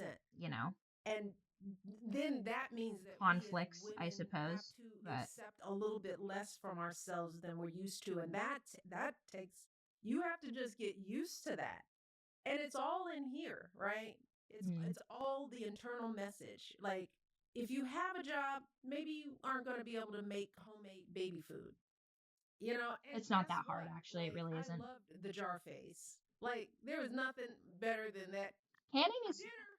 canning is crazy easy, by the way. Like, I mean, as long as you practice like the bare minimum, like, I mean, food safety, it's super easy, turns out. Um, my my stepmom made baby food a bunch actually. And I was like, oh God, like why are you like, you know, she like make the like beet juice and stuff like that. And I was like, I don't know about all that, but apparently like people go crazy for it. I was like, whoa. When they started needing real food, I was like, ah, curses. I gotta cook. But that So stage real. of, you know, sweet potatoes, I loved it. And I'd just go to the grocery store. I'd be like, look at mom. Figure you're gonna have a little beef here, a little. Do you guys think Michelle Obama actually bought baby food from the store, or do you think that this is a relatability bit? Because turns out there's like a big lawsuit recently about like baby food, and I'll try and find it and link it in this actually. Don't let me forget to do that, by the way. It's a really interesting read. But apparently there was like high levels of like arsenic in like baby food and stuff like that. That was like a real big deal, which is partially why my stepmom was like, we're gonna make a mint doing this, and she just like started making that and stuff like that for like, you know, around the neighborhood and all that. Oh, a white woman's ambition, crazy. So she would make this stuff and she would put in these like, I think you guys were trying to tell me about them the other day, these like go-go squeezes or whatever, but like the little like squeezy things, she got like the reusable ones and she would make those. Really interesting. I didn't realize how easy that whole production and stuff was, but there was a study, I want to say this was about like 8, 10 years ago, something like that. There was like way too much. And one of the moms involved in it, I think, ran for political office in, I want to say, the Southwest. Um, because it was like a thing that just really grinded her gears that like why would why would of all things the baby food have poison in it, basically?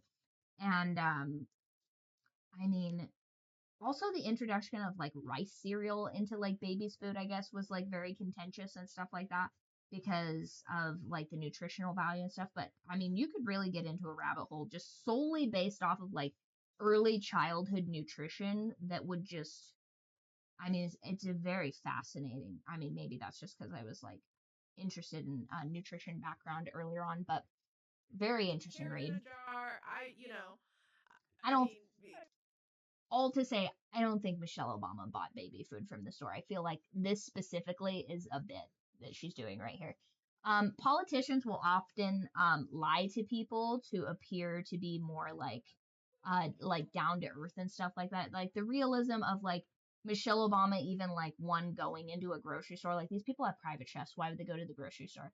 Like the Obamas very famously had a private chef that died. Um, so why would she be going to a grocery store if she has a private chef? That makes no sense. Her assistant would go to the store, purchase things for her, and then like there's like a delivery service. Like is it I wonder if that's like not common knowledge or if this is just like if it's just like too much of a like walk down the road to get to this baby food situation where she's trying to just be like, oh yeah, the food I feed my children or whatever. Maybe it just makes them seem like too alien, so they're like, what if we soften the edges of this a bit and just made this like a little bit more of a palatable story? Maybe that could be maybe a metaphor for why people really get this like uncanny valley with people with autism, because I'll be like, no, of course her private chef buys her food. What are we talking about here? Michelle Obama, like I could never be Michelle Obama's assistant because they'd be like, what are you talking about? You don't go to buy food at the store, and they'd be like, fire her, throw her in a well. I Unbelievable. love it. It's so real though. so you have to be kind of okay with that's not going to kill him, or maybe you can't breastfeed for a year because you It was can't. a little weird. You don't like it. Your body isn't able to. You had to go back to work. Baby's gonna be fine. I mean, our parents didn't even breastfeed. I mean, there was a generation of women that were told, Similac, here you go. I am a formula baby. 5'11", brain's working just fine. Right? Just a little. Just a little bit. Just a little bit. Wow. So, we have to take some pressure off of ourselves. It's like, why are we trying to bounce back? What's the bounce back? You're going to have a baby, your whole body is twisted up, and then you want to like be back at the gym doing solid core why are we doing this to ourselves? Right. For overall health And and I think wellness. the comparison for women, Yeah. when especially mothers,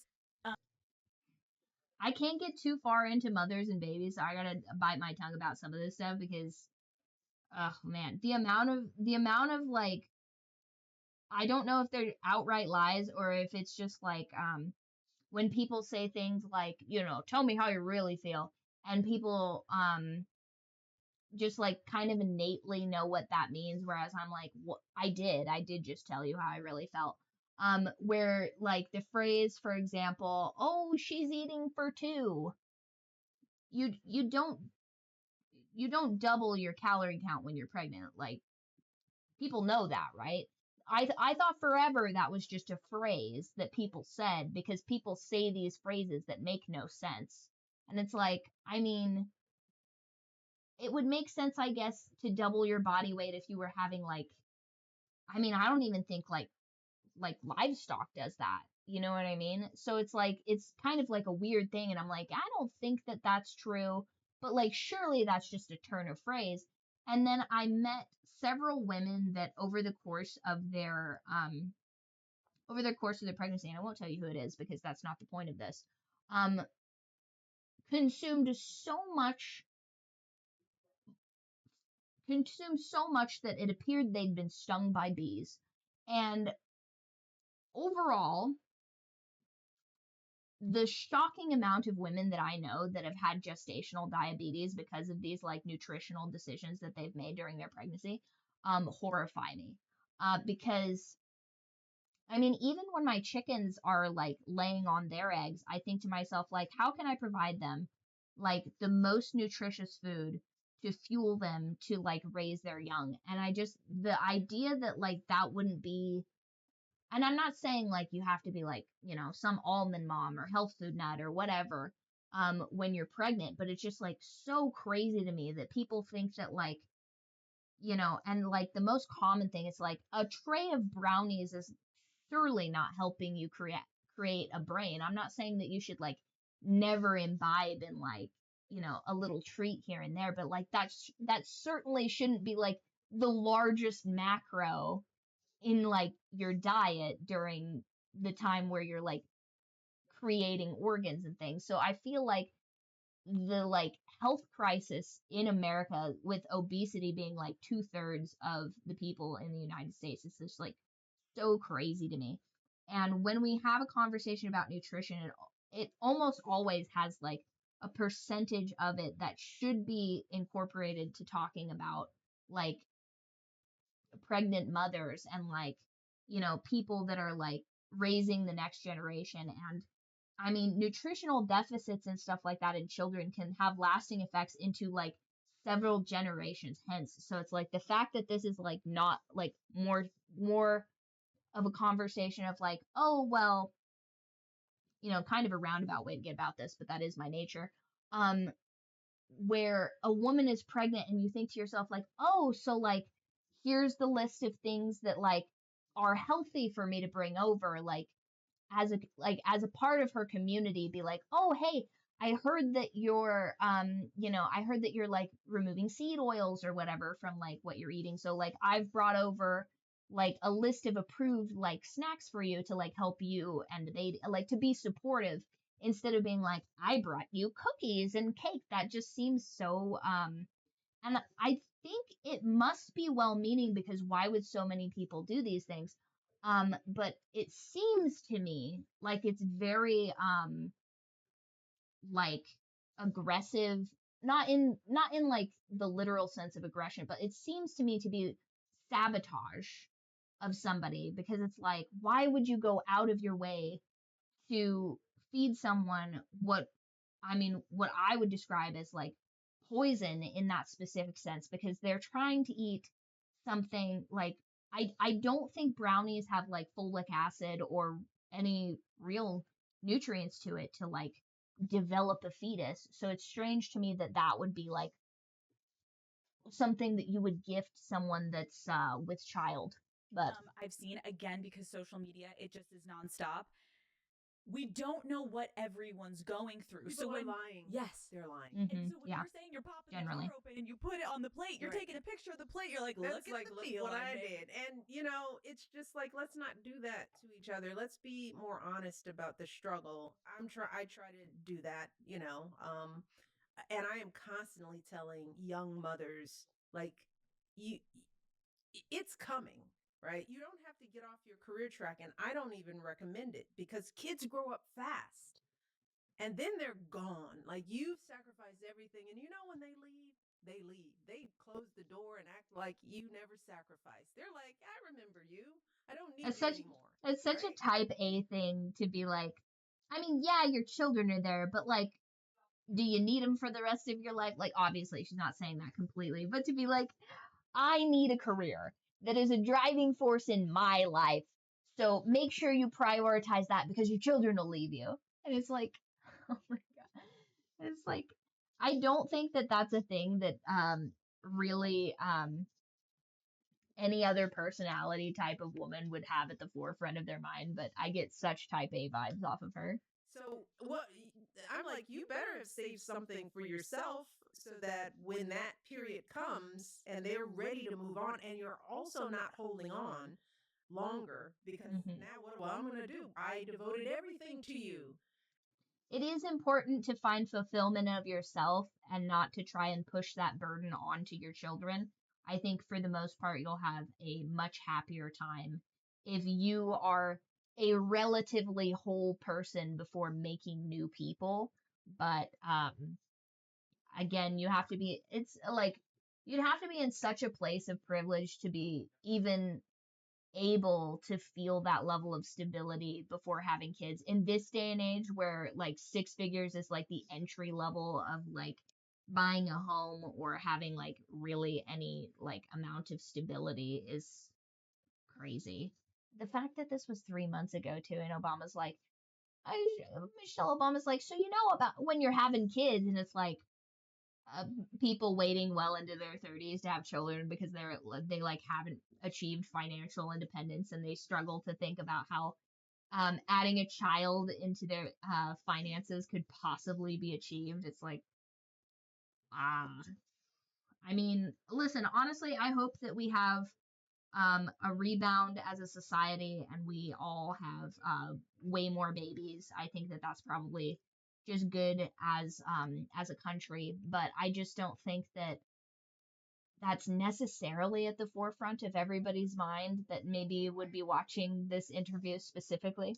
And I need to now. I've got to fill my time, so I encourage people to hang in there and keep something for yourself throughout this Mm-hmm. process. But That's that good. means you're not going to be VP in 5 years. Like if you have in your mind that there's a track and there's only one way to do it, that's what trips us up a lot of times.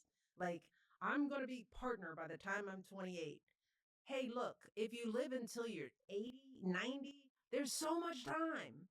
There's so much. And I tell people, There's look, not that I much had to time, get off turns the out. track and take pay cuts and come back, sacrifice because my husband was president, Yeah. and then, and that was a Casual. kind of a. Im- Imagine for a second framing the fact that your husband is the president as a setback to your career. That's so crazy to me. Um, like, why did you make? I don't know. That to me is like a reasonably selfish take, I think, to be like, yeah, I had to put a lot of my stuff on hold because my husband, who by the way had political machinations well before they got together, I'd imagine. Because when you're the president, you're groomed from like young adulthood into like being put in the rooms to be put in a position to even being on the ballot for that. Let's say for sake of argument to not say that they're like literally king-maked, into that position because we won't go off on that tangent. So it's like you got with this man, you knew his machinations were to be president, and you're like, I had to put my career on hold for my president husband is such a silly phrase. So but in the midst of that, I still managed to be a lawyer, run a nonprofit. I can run down the list, be an author.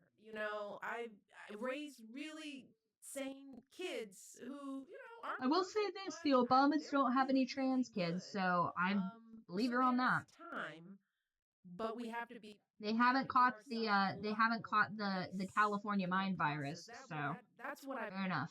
Giving myself grace. It's like, yeah, I'm not getting it all right. And then we as women have to be we have to support each other. We just really have to stop being a part of the fantasy, you know? Um it's not serving us. It's not true, And it's okay to not be happy sometimes. Like that's also a thing. Hold on, did they get divorced or Like something?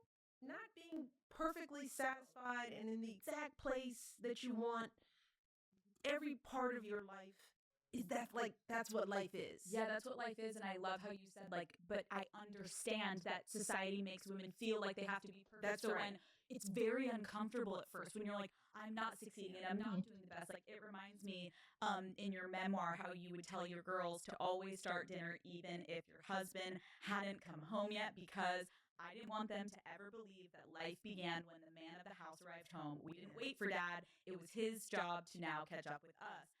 I think society puts such a pressure on women to prioritize. To like start eating, and I'm like, it's important to not have the household access rotate on a man, but also make sure that dinner's ready by the time he gets home. I was like, did I just hear that? But a man over finding a career. the chicken is cold. Ah, as women, crazy. I would love your wisdom and advice of like, how do we prioritize finding fulfillment within ourselves first before finding fulfillment in a marriage or a partnership? I think it starts with the subliminal messages that we send our girls.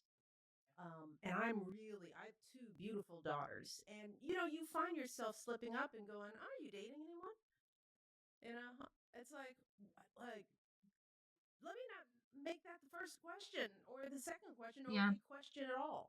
Like, Mm-hmm. let me, because I hear it being asked. You run out of stuff to say to a young girl. It's like, you dating anyone? It's like, I just, in our girl group, when it comes up and we do that, I try to talk to my mom friends about it and what that's doing. What are our own insecurities as mothers? Like, that we're like, well, you seem happy and you're on a track, but do you have a boyfriend? Like that, you know. So bad. Well, I mean, When you break it down like generally, that, it's like those are the little usually, if I talk to my cousins and they're like over the moon about something, I'm like, they're talking to some new dude. So it's like, it's not necessarily an inappropriate question for a certain demographic of girls to be like, it would be unheard of that they would possibly be in a relatively good mood because of the attention they would be receiving from a potential romantic partner. Like, I get it though. You don't want that to be the main focus because women that are too focused on men are usually the worst because they'll put other people in dangerous positions and also oftentimes themselves in a dangerous position in pursuit of specifically attention from men. And they're just male-centered women tend to also just be bad friends and more stereotypes about male-centered women. They're usually short and blonde. I think that's maybe most of no, yeah, short and blonde, but sometimes they dye their hair. I think that's most of the stereotypes surrounding that specific ilk of woman. that no matter what, and then despite what your parents say, it's just a social pressure. Also, once again, have we at any point in time seen the back of her hairstyle? Because I feel like there's so much more going on and we're being very much robbed from it. And we got so much of a 3/4 shot from the Chainsmokers interview that I feel like we're very much being robbed right now. Sure, you see everybody getting married.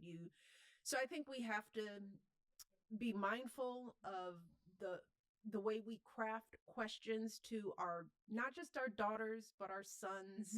How we talk about what happiness is, and we have to work hard to separate our fears and insecurities as parents. We have to separate that from our kids, right? Because we're still carrying these old images. We are still programmed. We are still of a generation where that's what women did. We did go to college. We were different. There was the expectation that you went to college. We all got our degrees, but everybody started getting their MRS, as they called it, out of college. And that was also a part of it. And you'd have a career, but you'd do it until you got pregnant. Yeah. So we have to admit that women of my generation, you used to go to college to find a husband, and we carry that was the only reason to do it. And we imprint now hold on, now they scam you and don't give you a husband though. I would say that is objectively worse. Are you telling me that like for like $40,000 I could have gone to college and yes, maybe not had a degree or anything like that was going to progress me farther, but like I run into a guy that was on a career track that could have potentially, accommodated the things that I wanted anyway, and then had essentially written off that $40,000 debt instead of it just being an entire waste of time. I'd say that would be a better deal, surely. To our kids, as like, this is the way that I know that you'll be happy, so I can stop worrying about you, and I can. Bit of a bum deal. Colleges should do more dating. They should just lean hard into that and be like, hey, this isn't your grandmother's college where where it was an open secret that you were looking for a husband, but we didn't outright tell you that that's what it was. But here at Made Up University, we actually have the most elite dating package. Do you want a farm with chickens and ducks? well, here's our agricultural programs available, men. And do you want a guy that's super good at reading the fine print because you're not? Well, here's our legal department. You know what I mean? I've missed opportunity. Have a good life. It's such a good point of like, really lean into it, the former beliefs and system onto the new generations. Because like you even think about it, like why do women have Miss, Mrs, and then Miss, and men never change from Mister? They are. You're always you. Once again, you don't. It's because your status changes. It's because men's status is innate regardless of their marriage, because men don't gain status through marriage, women do. That's why there's the difference. Because the one is under her father, that means she's under her maiden name, which means she's the responsibility of her father, right? The next one is she's under the responsibility of her husband, and the third is she's like divorced or widowed, which means she's under her own responsibility, which means she's not, people used to go back to their maiden names, and I think that Miss is specifically like an unmarried, like, I have no idea where I put my phone, but it's specifically a denotion of status. Have to evolve. See, we're even evolving. What do I call myself? We're changing up here. And I'm by the way, as a lawyer, I'm certain that Michelle Obama knows that. I feel like it is intentionally deceptive of her to not make clear that distinction. It's like I went through that too when I got married. I was like, okay, I'm gonna be Michelle Robinson Obama. All right, and I did that. I was in a real career, and I felt like this is a lot of name. Mm-hmm. Silly, like Michelle Robinson Obama. Hello, I did that for like a month, and I was like, okay, that's I'm tired. Me too. I gotta write that down. That's long. 3 syllables for 3 names. It's too much. So I was like, okay, let me pick one, and I stuck with Obama because I had a brother. I didn't come from a family that my father was like, carry the name. It was like, it's a name. And I was like, Obama's really strange name. So let's all just be this strange name together. Let's just all take it on. Less characters. I'll take it. Right? But that was the thought. Because Michelle's pretty wordy on the front end, like character-wise. License and his social security number, and he so yeah, another way that we evolve, and it's another way to send it. There is a theory that that is not his original name, and it is one that they got to choose. So that is interesting to me. Subliminal message that it is up to us to do the evolving. It is, and I love how you've spoken about society's expectations we're discussing, obviously, of women to stay nice and to stay passive and small, and how hard it is if you are a driven, ambitious woman trying to make a big impact. When we talk about dating for my audience, so many women, I think, then if they are going against the societal norms and they're like, okay, I'm going to focus on myself, I'm going to pour into myself, I'm going to focus on being an individual, I don't need a man, I want a man, but I don't need a man. Mm-hmm. Then it brings the whole caliber of, oh God, then you have to potentially shrink yourself when you do find a man because you're so sure of yourself, and that is terrifying for most men. And so they're threatened, and you're kind of trying to play the game, and you can't be your full self. Did you ever feel like you had to do that when you first met Barack Obama and you were an experienced? If you are in a relationship with someone that you're compatible with, you won't have to do that. But also, if you're in a relationship with someone you're compatible with, you won't feel like you are shrinking yourself to, like, stand in their shadow or something like that, I think is the phrase. You just get to relax. I think that's something that these people, maybe are, I feel like Michelle Obama is maybe more ambitious of a woman than I think the general population of women. Surely she's an outlier insofar as she's probably like, I would say Michelle Obama's a top 10% woman, probably just based off of her status alone and the heights that she's risen to. But I mean, she's a woman lawyer, and she's been the first lady of the United States. So that's already like a pretty tall order career wise. So that alone is going to limit the people that she would get together with. But realistically, like some regular career woman, you're just going to get with a guy that's like probably either in the same career as you or a guy that is fine with you being like in the breadwinner sort of situation. And it's just like, whatever works honestly in a relationship. But more often than not, I find that like very ambitious women do not do well in relationships where they're not with equally ambitious men. I feel like that's a situation specifically where opposites generally do not attract, because you've got to have a very specific kink for a guy that like doesn't want to like be the front runner of the relationship, to be in a relationship where you are making all of the decisions. Because I find a lot of women that are put in that position specifically tend to very much resent their partners.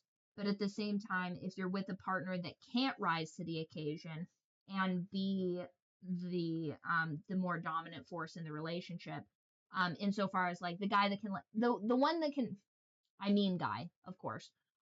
If you can't be the guy that can make decisions and like structure everything so that everything falls into a completed hierarchy of needs where like your food is taken care of, your shelter is taken care of, for the most part you're like emotionally nourished. Like if you can't provide that pyramid of needs, then it's going to be a bad time for everybody involved. And having been in relationships where the guy's like, decently successful, but he just like can't for whatever reason, like provide that structure of like, no, everything's going to be okay, I've got it. Like, and you don't believe him when he says that because he either can't follow through on tasks or just like has this like loosey goosey idea of like what a completed list of qualifications for a task being finished would be, would send most type A women into a tailspin. Now, I feel like less wound up and I wouldn't say high maintenance necessarily, but a lot of people would. Um, More like high energy, like a dog breed. Like more high energy women would be like, hey, like you've got to be able to say I've got it and then have me visually see that you have in fact got it for me to calm all the way down about it. Otherwise it is going to be an incompatible relationship and a bad time just generally for everyone. Lawyer, and he was, a summer associate. Yeah. Fortunately, it was one of the things that drew me to him. You know, like I didn't have to. I didn't have to change my fundamental self.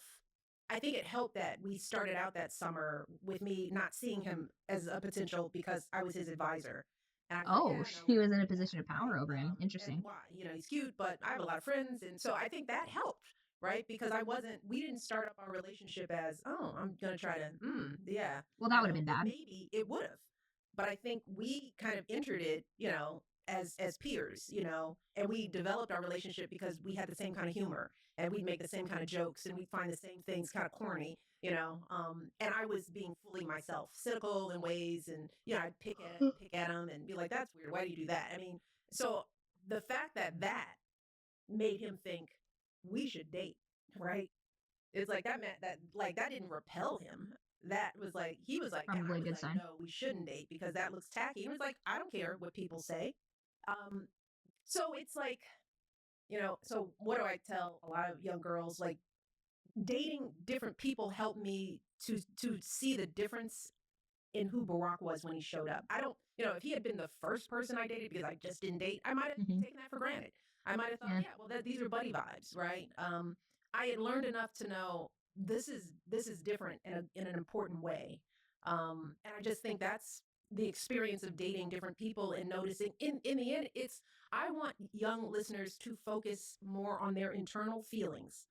There's like, really, instead of what the world is telling you to feel, really start trusting your gut and building that internal gut, um, of how you feel about other people, how you feel about yourself. Because I think in the end, the work is still within. Like the only thing you really can control is you in this world. And even in my marriage now, you go through the period of I want him to be different. I want him to do this differently. I've grown to know I don't have control over him, just like he doesn't have control over me. So let me do my work and let him do our work. And together we come together as whole people. And so I want our listeners, because they're mine now too, right? There we go. Like, We got let's the 3/4 shot. do the work on self.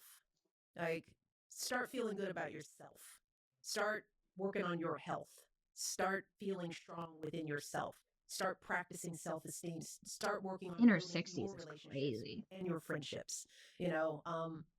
Work on being as whole as you can be, because you can't control who's going to love you, who's going to like you, who's going to give you a job, who's going to see you the way you want to be seen, because everybody has their own stuff. And so you can't define yourself by other people's stuff. So, like, how do we become more confident individuals? We have to practice that, work on ourselves. We have to know, pick apart those aspects of our childhood that we carry around. I am a believer in therapy. I go to therapy. We've been in couples therapy. I believe in the practice of having those conversations with objective people who help you piece through that stuff. And it's a constant, it's constant work. You don't get to a point where like, I'm there, I'm done, I'm good. It's over, right? Imagine being the couple's therapist to the president of the United States. That would be crazy as a job. And then, so I don't want people to be intimidated by, like, this is what life is. We are ever growing, evolving, improving. There isn't like a finish line where you get an A and you're now a whole person perfectly. I'm 62. It doesn't happen. My mother was 86 when she died, and there were parts of her that she was still building upon. And so it's not in your 80s. I had a great conversation with Jane Fonda and Beth Ann Hardison on my podcast about Oh, we aging listened to Jane in the Fonda public earlier. eye. They're still having those conversations with themselves about evolving. And I think that is the power that we have as women, is that we know we have to keep evolving. And so Some people don't. a lot of men don't. Some people are It's so some true. people are stuck as They're aquatic naive, mammals. and we're out of it, right? Because They've never evolved onto dry land. like, don't say that. Like, that's not cool. It's not impressive. It's not impressive. It's not impressive. No, it's so inspiring the way that you are speaking about this, because I remember I was so fortunate I got to interview Jane Goodall, and she talked a lot about how she was still pushing and she was still going because she still wanted to learn. And I think having an appetite to learn means you want to change and you want to evolve and you want to grow. And I agree with you. The power of the system basically fucking us, being like, you're not enough and you need to be this. It does force us to constantly have our head on a swivel. So in a beautiful way, you have to find the positives. We're forced to be so multifaceted, and we're forced to know who we are in so many different lanes. And we're also forced at every age, 18, 21, 30, 40, 50, 60, 70, 80, we have to constantly be thinking how we're evolving because society is forcing us to do that. But if we can use it to our advantage, that's when you become unstoppable. And we can give ourselves grace in the process. Because in the end, I think we're all just too hard on ourselves, that it starts there, right? And so you're your first fan. And if your first fan is like, you're just kicking your ass, like, of course you're mad and bitchy and want to beat the other woman. Of course, you're competitive within yourself, right? And so that's where it splatters out onto everything else. And I think that women, we need to be kinder to ourselves, really gentler, Yeah. The anger that can come up with the double standards. I just want to make sure we hit on this, because I feel a lot of, in a beautiful way, yes, there is a lot going on with these generations, but we are vocal and people are saying how they feel. But it is crazy how the world still punishes outspoken women and judges us more harshly than men who literally say the exact same thing as us, right? At the beginning of your husband's first campaign, you were labeled an angry Black woman because you were speaking assertively and honestly. and passionately. Yeah, you referenced that earlier, how they turned passion into Anger. What advice would you give to As an angry strong woman, women there in is a this upcoming difference. generation right now who are listening, who have been labeled a bitch or too much or too passionate, and they're doing the same exact thing as their male counterparts? Yeah. Well, there's still strategy in all of it, right? What I found that I had to do, I had to be more thoughtful about my tone. I didn't agree with it, right? But I was like, until people get to know me, okay, let me smile a little bit more. Let me make sure I smile, right? Because sometimes I'm talking and it's like, ah, and that's the photo they get, right? So that's on the front page. I was like, I didn't feel that way, but that was in the middle. And I didn't like this. As a but I'm like, politician, you have to okay, be conscious of your public we perception still always. live in a society that has a different standard for women. So it's just like with fashion. Let me understand the game and let me play the game. All right. So instead of being angry about being called angry, I was like, okay, let me be careful about doing extemporaneous speaking, right? Because I can do it, but then I launch, right? That's why I do more speeches publicly because I can take time and think about what I want to say and how I want to say it and sort of think about, how I come off. I think Hmm. now the more people have gotten to know me, right? Which is crazy to me because, insofar as like women in public speaking, Michelle Obama does not strike me as a person that's like lacks emotional control. So it'd be weird for me to like even try and recall a time where I'm like, man, she was really just wiling out at a podium. Like, do you have any clips of that, by the way? I love that. At this stage of my life, Just a I feel jump like, cut to her, just yeah, like, this is why I ah. say, okay, if you know me, you've heard me enough. You know my heart. Yeah, I can be funny, but angry? Nah, not really. I'm not that angry about that. I am angry about stuff. I'm angry about injustice, unfairness. I hate bullies. There's a lot I'm angry about. And I feel justified in being angry about it. So, all right, you got me. I am angry about some things, but generally, right? But it takes some time to earn that, right?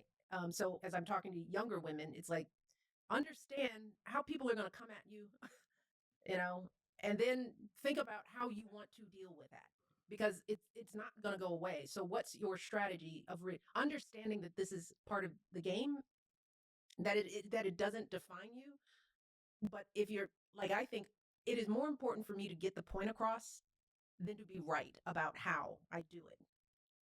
Especially in the world that we're in, which was it's the country, right? So it wasn't about me. It's not how I feel. Like to me, that's what the responsibility of being a leader. That's not your feelings anymore. Like I can have my feelings now because everything I'm doing is about me. But when I was first lady and when I'm doing public things, it's like, Mm-hmm. okay, my ego. So how do I get this to work? That's what I think about. And if I'm delivering something in a way that makes the message fall short on some ears, then I'm going to change it because Mm-hmm. I want people to get the message. It doesn't matter how I feel. I'm okay with making some changes to get this thing done. Right. It's such good advice, Michelle. Like Mm-hmm. even for myself personally, I feel like a sponge right now. I'm like, keep talking, just keep going. Like how much more time do we have? Because it's so relevant to the way that women live right now. It's like there are more ambitious women than ever, which is amazing. There are women working. Yeah. We I don't think we should have to have the most ambitious people of a generation. I think that's crazy. I think that that is a symptom of the times and not necessarily people's like baseline of where they would like to be. I think that that is a survival mechanism more so. I don't, that shouldn't be something that should be looked down on, but at the same time, it very much seems to be a symptom of the times and not something that we should be pushing people towards because one of the um, one of the side effects of extreme ambition is also the potential for extreme burnout, which I don't know that our country can really weather that amount of people going through that much burnout over what I would assume to be a very short period of time. Like, the carrying capacity for that level of ambition, the level of ambition that is required in this country is insane. It's insane. Never at any other time have there been this level of, um, like, requirement to just baseline, like, peace and quiet, essentially.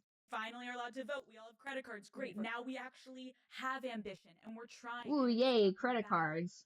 But we are being met As if with that the isn't like part of why the did you say problem. things and why didn't that Yeah, work? yeah. It is we have to acknowledge the game. And I think for a while, potentially, especially with feminists and everything, we felt weird being like, no, play the game because it feels like we are twisting something and we're being sneaky. And it's like, no, no, no, no. We are the other. We are the other. So when we are coming in, we're always playing someone else's game as women. We are the other sex. So it's okay if you are trying to move a certain way because we live in a man's world. And so you have to sometimes placate and Well, I mean, that's because they built the roads and the buildings, Alex.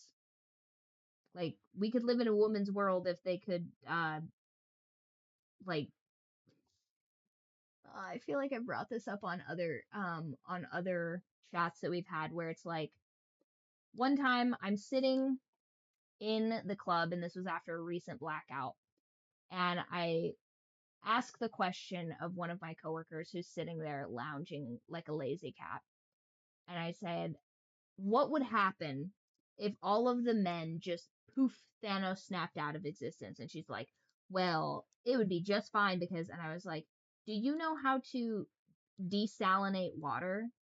And she's like, what's that? And I'm like, do you know how to make fresh water from not fresh water? And she's like, well, I would just boil water on the stove. And I said, do you have a gas or electric stove? And she's like, I'm like, it's probably electric because of the area we were in. And I'm like, the electrical plants are gone. Like, the people that, do you know a woman that works in an electrical plant? Surely there are. But, like, to the extent that we would need to run society at the drop of a hat like that, no, we don't have that. And she's like, well, Riley, you know how to do that. And I'm like, you think I'd be taking care of you if the world collapses? I have to take care of myself. Like, what are you talking? Like, you. And she's like, oh, right. And I'm like, yeah, like, I'm not a man. It's not my inherent joy and or goal to like take care of a bunch of people that don't know how to take care of themselves. Like, that's reserved for like children and pets. That's not for adults wandering around aimlessly with like no life skills. So it's just like, we live in a man's world because we couldn't construct it by ourselves. So it's like, and I feel like I bring this up every Labor Day because it really is like, blue collar workers are like the backbone of society, but at the same time I have my own qualms with the blue collar workers, but their labor contributing to society is not one of them. smile and do these things. But if you get your message across, that's kind of all that matters. If you get what you want to get done. And the other piece of that is that when we do have power, Mm-hmm. let's just not become male versions of the thing that was, female versions of the thing that was broken. You mean don't know, abuse the power that's Because a given to lot you of this once you has to do with achieve leverage, it? right? You don't So say. if you don't have the power to change it, then you've got to work to get the power. And Mhm. sometimes there are compromises that have to be made to get the power. And then when you get the power, when you're the boss, when you're running, Yeah, don't be an asshole once you get the power. How do you behave as the leader? Mm-hmm. Because this is your culture you're setting. When you're in charge of the culture, and if you're still, if you're perpetuating the game, Then you're a problem. and not Part of the problem. improving it, Yeah. that means that then you lost the plot on the way in. So, like, as we're being ambitious women, when we do get that thing, then who are you in it? How are you changing culture? How are you shifting? Or are you just repeating the mistakes that made you play the game in the first place? The game is to get the power to have impact, to broaden the aperture of what is possible. But when we do have the power, if we're oppressing, if we're shouting down, if we're not including, if you're in charge of the dress code, change it. If you are the head of HR and there are ways that you can make life easier for working mothers and families, Mm-hmm. then be the advocate at the table and don't say, well, I had to when I didn't have this when I was, Ugh, so that's the you have to worst. pay Yeah. the same dues. Be the change. Yeah, be the change. Like And don't, hazing like, you culture don't where it's want like, oh, my life was shitty when I was coming up, so I'm gonna make your life shitty too. And it's just like, what a nasty behavior. everybody to have to pay your dues. If you know the dues were there, then open it up for the next generation. Make your seat the seat that makes it easier for others like you to be there. Something as you're saying that to bring men into this conversation. Yeah, take the good and discard the rest. I don't know why that's such a difficult concept for so many people. They're like, oh, well, it was shitty for me coming up, so I'm going to make it shitty for everyone else. It's like, that's a bad leader. which I was watching your speech in 2016 today, when you were. That's like climbing up a mountain, right? Like, let's say for sake of argument, you've gone to a remote place and you've built up a civilization. You're telling me you're not going to build a road to get there? You're going to say, nope, everybody else has to climb up the same mountain. No, of course you'd build a road because you're trying to build a civilization. The whole speech was really about women, and you were, there for Hillary, and it was such a beautiful moment because you're like, and men listening. And I like think Michelle sometimes we Obama don't so want much ever more to than have Hillary men Clinton. It's lead the ridiculous. And feel like and be like, oh, I guess that's not about me. Yeah, it's not about me, and it's us against you. Aren't and they this both whole thing. lawyers So too? I think to bring men into this conversation, Crazy. you've talked about some really important male figures in your life. You've talked about your father, your brother, your husband.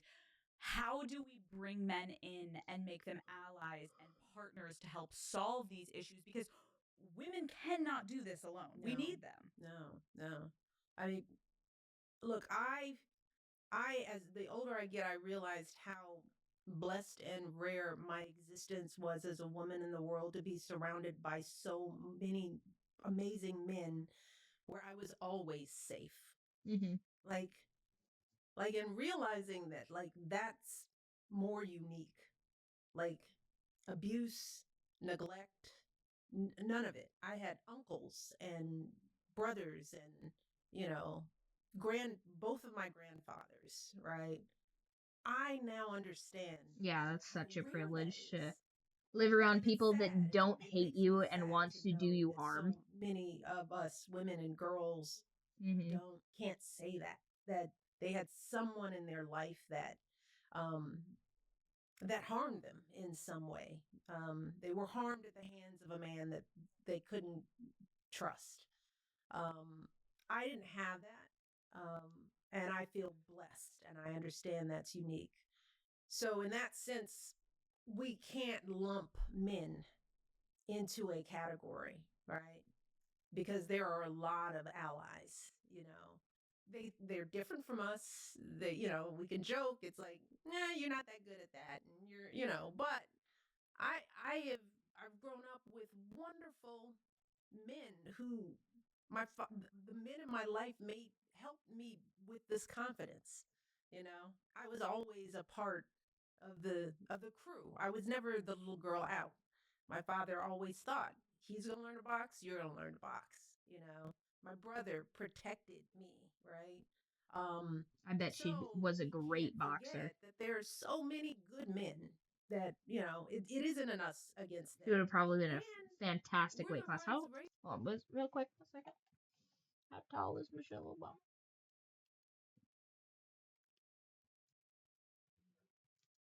Obama. 5'11".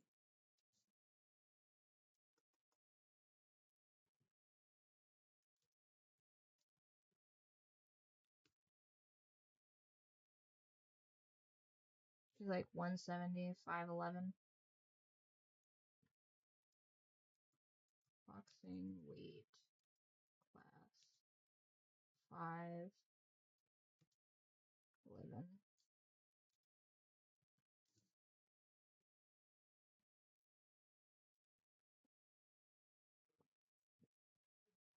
She would have been approximately a light heavyweight. Interesting. Man, that would have been crazy.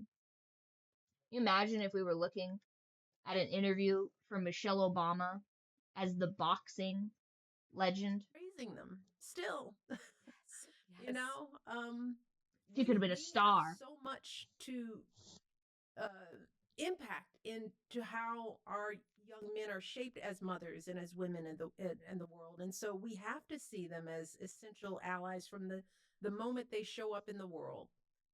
So, but we can't love them into complacency or incapability. Well, no, it's a father's job to teach sophistication of violence and how to have proper conduct in the world, because women don't have the proper mechanism, I don't think, to teach men and boys how to act. Like, they really realistically respond to status and violence. So I don't think that that's necessarily for we're meant to nurture and guide. We're not meant to like teach them how to box or to like know when somebody is, gonna pose a potential threat to them. That's not our job. We're always building the men that we want. And I mean a And threat so in my so much as like message a to these hierarchical men, when I'm in a hierarchical room full of dispute. CEOs and men, the thing I say to them, assuming that I'm talking to all the good ones, it's like, You should I know you love assume you're your talking to them. daughters, right? Because we're of a generation now where the way my father fathered me is not unique anymore. Like now we Good. have fathers who want their little girls to be CEOs. Like you raise them and you want them to You believe want them that to be they can be successful. anything, right? I And don't so know if now they're CEO being is exactly held. what I would be like. Now listen, Cindy May, you're gonna be a CEO. I bit odd. So the question is, are you building the world that you told your little girl existed, right? Can you look around the C-suite that you run and say that the little girl that I put all these thoughts and ideas in, that she'll be safe at this table that I've created and that I Hmm. control? And I'm hoping that if men think about the tables they're creating, and they're not just looking at the women they don't know, women that are not their children, it's like men don't raise us, right? So maybe they don't see us as part of them. But maybe if you see your daughter at the table, that you'll do the work to make the table a place that will respect and honor the world that you told her she could have. Because I always say that if you don't, I mean, I personally wouldn't want my daughter in a boardroom. That seems like one of the most thankless, ruthless, like and unrewarding careers she could possibly pick. I think she would have less depression going into the medical field, which I also don't think is very fun to be in specifically. Um just like such a thankless job doing anything worthwhile for society, and then the things that make society worse are like just also a hellscape. You really can't get away with anything. Basically, the nicest, most relaxing job would be like a librarian, but like enjoy making no money to do it. you were lying to her, because she's going to enter this world with the beliefs that you built her up. You built her up, you set her up. Hmm. And that can be crushing. And it's interesting when I put it that way. Like those rooms can Well, go a little quiet ideally these men would be teaching their daughters reality as well as ambition if that was the case. in a way that I don't know that there are men thinking about that allyship in that way. Like putting Sure. themselves in the role of their daughters that they're raising, right? But that's why even just this conversation, Michelle, it's like I can already see it just like clipping that, having that out there for people to consume what you're just saying. Like, I do think I can recognize as a woman, as much as you like, oh my God, like I hate these freaking men. That Yeah. is going to help all That's of kind us of a get gross closer way to think, to but this whatever. goal of we do deserve to be equal to men. We really Yeah. do, and we still aren't. And so it's like you have to allow the people who are in the position of power to let us in. And so to completely alienate them, I think a lot of men in this generation are like, I don't even. I'm gonna say something very controversial here. Shocker, right? The idea that women are equal to men is like you may as well have told me that a cow is equal to a horse. They're not the same, and that's just fine. They both serve different purposes and they are good in their own way. Like they are not the same though. Like make no bones about it. I would not listen, you can ride a cow. You can. I've done it many times. But would I choose that as my like preferred mount? No, I wouldn't. I wouldn't choose that. Would I prefer to milk a horse? I wouldn't. You can. I wouldn't. So it's like, and I'm pretty sure there are cultures that do in fact do that. Uh, but like the idea that this like we have to be equal, we have to be equal, we have to be equal. Equal in what sense? Do you mean equal in so much as the law that we're like not like I guess, penalized if we were to, like, you know, to do something that a man would do, I guess. I don't know. Like this weird, like, segregationist, like, view of the world. Like, as though you're kept out of anywhere. If you are qualified and right for the position socially, I doubt there's a single room, like, that you will be barred from. So it's strange to me that it's like, I have to be equal to a man, I have to be equal to a man. And maybe it's just like, maybe it's just the autism once again. I feel like we always come around to that. Because it became very obvious to me from a young age that women are not the same as men. Like from a biological and like physiological element. You know what I mean? Even in, in raising like our cats, like our male cats know that they can't play as roughly with their sister as they can with their brothers. Like, so like at an animalistic level, we know that we are not the same. So like this talking point of like we need to be equal, we need to be equal. Well, like, is this just like some platitude people say of like, well, I should feel like I'm not lesser? Or do they actually mean that like we should be doing the same? Because it's like, to me, it doesn't make any sense to be like, we're equal, we're equal. We're not equal. There are objectively things men can do to a higher degree of success that women cannot. But there are things that we can do. Like, we have, for the most part, women just innately can fall back on the fact that we can create life. That's something that men can't do. They have to find meaning through the things that they can accomplish rather than the things that they can create within their bodies. And I'm not saying that that makes you any less of a woman if you have, reproductive difficulties or anything like that. That's a bit of a touchy subject for a lot of people, understandably so. But like, the things that you put forth into the world have their inherent values.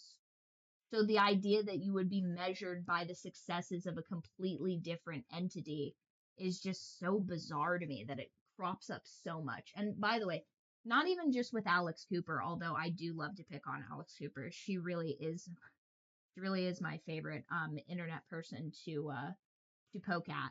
But I mean, I hear this all the time. I used to work with a very, very opinionated group of women in adult entertainment, and the amount of times that I would hear spew out of their mouth like, oh, men are the worst, like fuck men, like, all men. And it's just like, what are you talking about? Like, just the way that you would like conduct yourself. And also, simultaneously, some of these women that would espouse these beliefs, very, very emotionally and at times physically abusive to their partner. So I'm like, the cognitive dissonance to have that level of disdain for someone that is actively in a position that you believe to harm you and is being victimized from you is just crazy work to me. But I don't know what I'm supposed to do. I guess like women just fucking hate me. I'm just gonna sit over here. And it's like, no. Yeah. We cannot lose their attention. Yeah. well, yeah, victim mentality is disgusting in any genre. Important. You said that not going to Trump's inauguration was an act of getting even more confidence. Oh, I wondered if they were going to talk about this. Regardless of what people think, which was so powerful because as women, that's how we're trained. People please, say yes at all costs. Has getting comfortable with saying no changed your perspective about your very famous line? It was one of the most talked about things. We go high. And do you think that the message still applies given the enormity of what women are up against today? Yeah. I in the light, I tried to, I tackled that question. Do we still go high? Right. And I start by saying, like, the point of what going high. This is not, by the way, what I thought they were talking about. What we talk, getting to the solution. I thought we were going to talk about their college days, to be fair. Right? A misconception I had of this episode. Goal. And going high means that we are working strategically towards that goal with a plan and some objectives, and it's not purely emotional, right? That doesn't mean that emotions don't exist, because they do. I do feel anger. I do feel pain and hurt. But if my anger is leading and it doesn't work, then what are we doing? Now I'm just indulging myself. Now I'm just having a tantrum. Mm-hmm. And some people want that. They're like, I want to see you have the tantrum that I want to have. Right. I was like, but if the tantrum's not going to work, It's not politically expedient what for is the first point? lady to have a And when tantrum. you're a leader, It's very poised of her. You should have a point other than self-indulgence. Mm-hmm. Indulging your anger, right? Because we can get lost in that. So going high to me is feel the feelings. So fun to get lost in it. Where are you trying to go with them and let that lead? That's what going high is. Thinking before you talk. I mean, we teach our kids that. I mean, that's what it is. It's like count to 10. Yeah, you should absolutely be teaching people emotional regulation. You should not be prioritizing just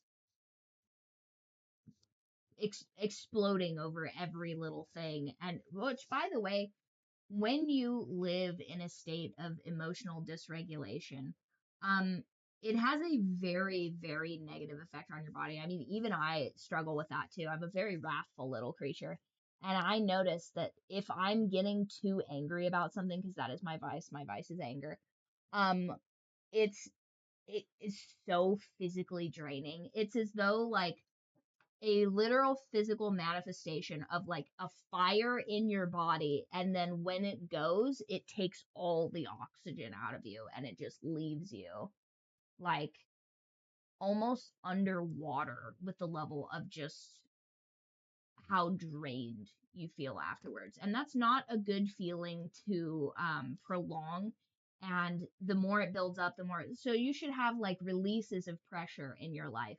But if you find yourself going to these peaks and valleys, like that is a very clear sign that you need to work on your regulation of those emotions, because it's definitely not a healthy pattern to allow to just run wild.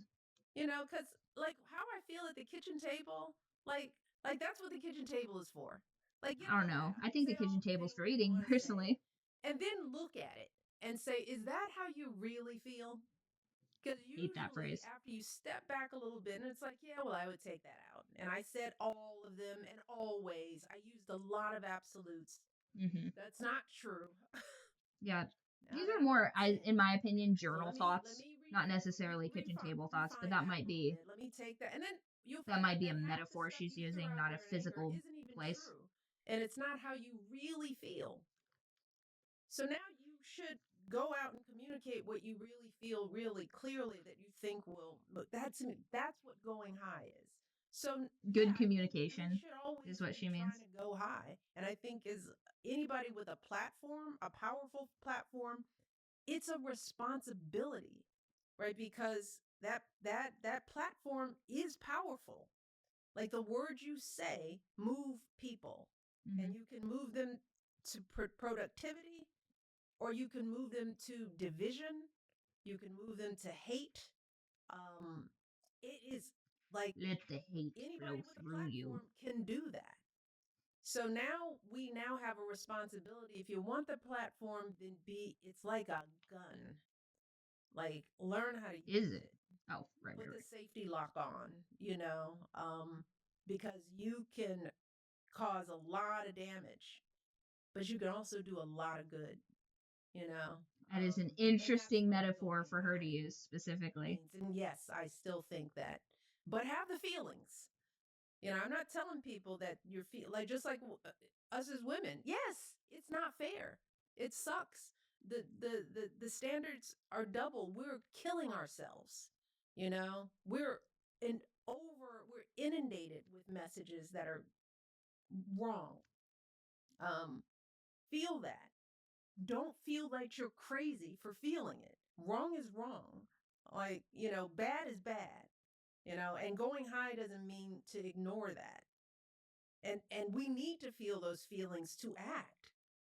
But how we act on those feelings is the going high part, is my point. Michelle, I need to hang out with you more. Okay. Wow, I'm just like, I'm gonna like watch that back every day. What you just said, holy shit. I want to ask you about a recent comment you made about a female presidency. You said, "Don't even look at me about running because you all are lying. You're not ready for a woman. You're not." As a country, what do we need to do to be ready? Like, what is I don't really want a female president. I'm going to just put that out there. We've come a long way, and what That's just not a husband career I said necessarily that value I for, like, agree with. my gender, I Change guess. takes time. Call me a And misogynist, call me a bigot. I don't context care. matters, I right? would never vote for someone to be the president on the basis of them being a woman. And the type of woman that I would vote for would be so fundamental. And the word fundamental here, I mean, as in, like, the concept of being, not necessarily like a group of fundamentalists, I suppose.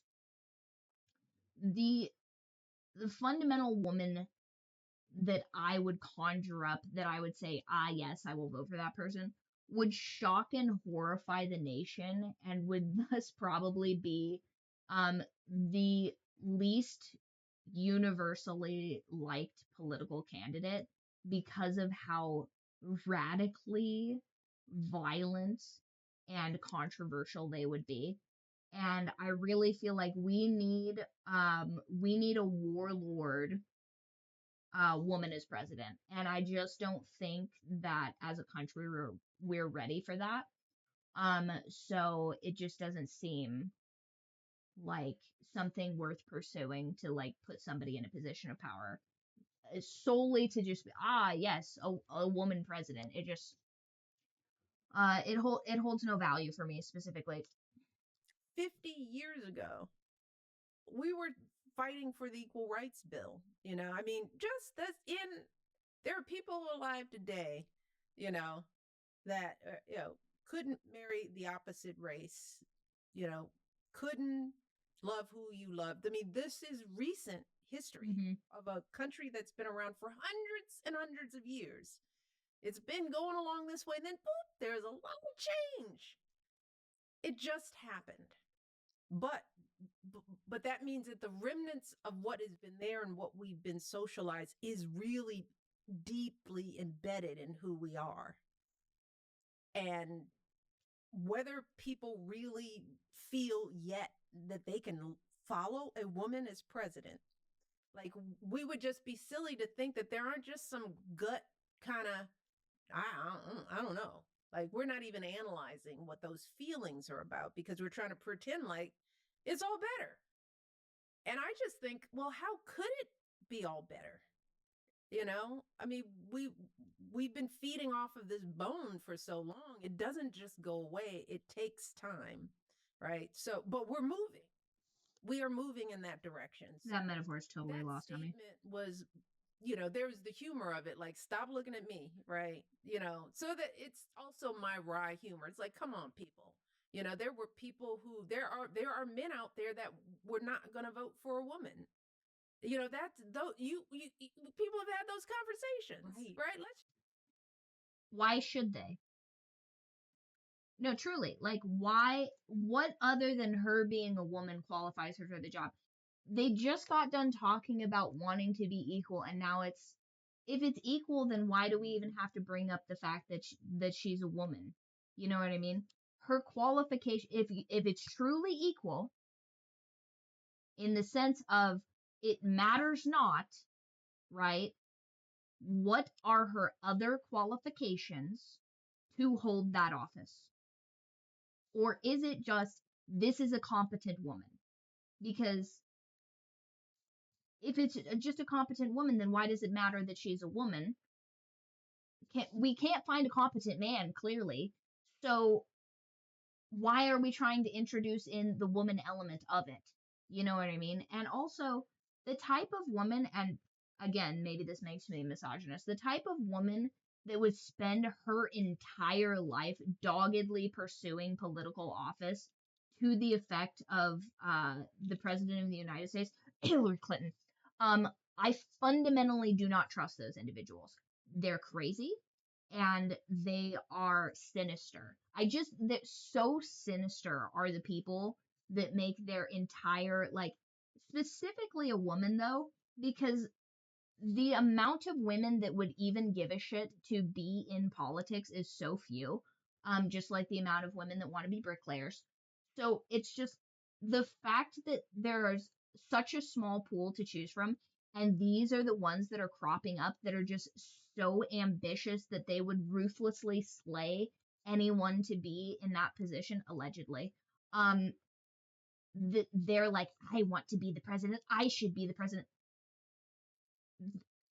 I don't want those people to be the president. You know what I mean? Like that's crazy to me because it feels like that you've gone against nature in so much as that you're as ambitious as a man, which is already putting you into an office that less than 1% of the population realistically wants to hold, um, in a larger circle of people that are ambitious enough to go into politics as a career, and you have to be in politics for a really long time.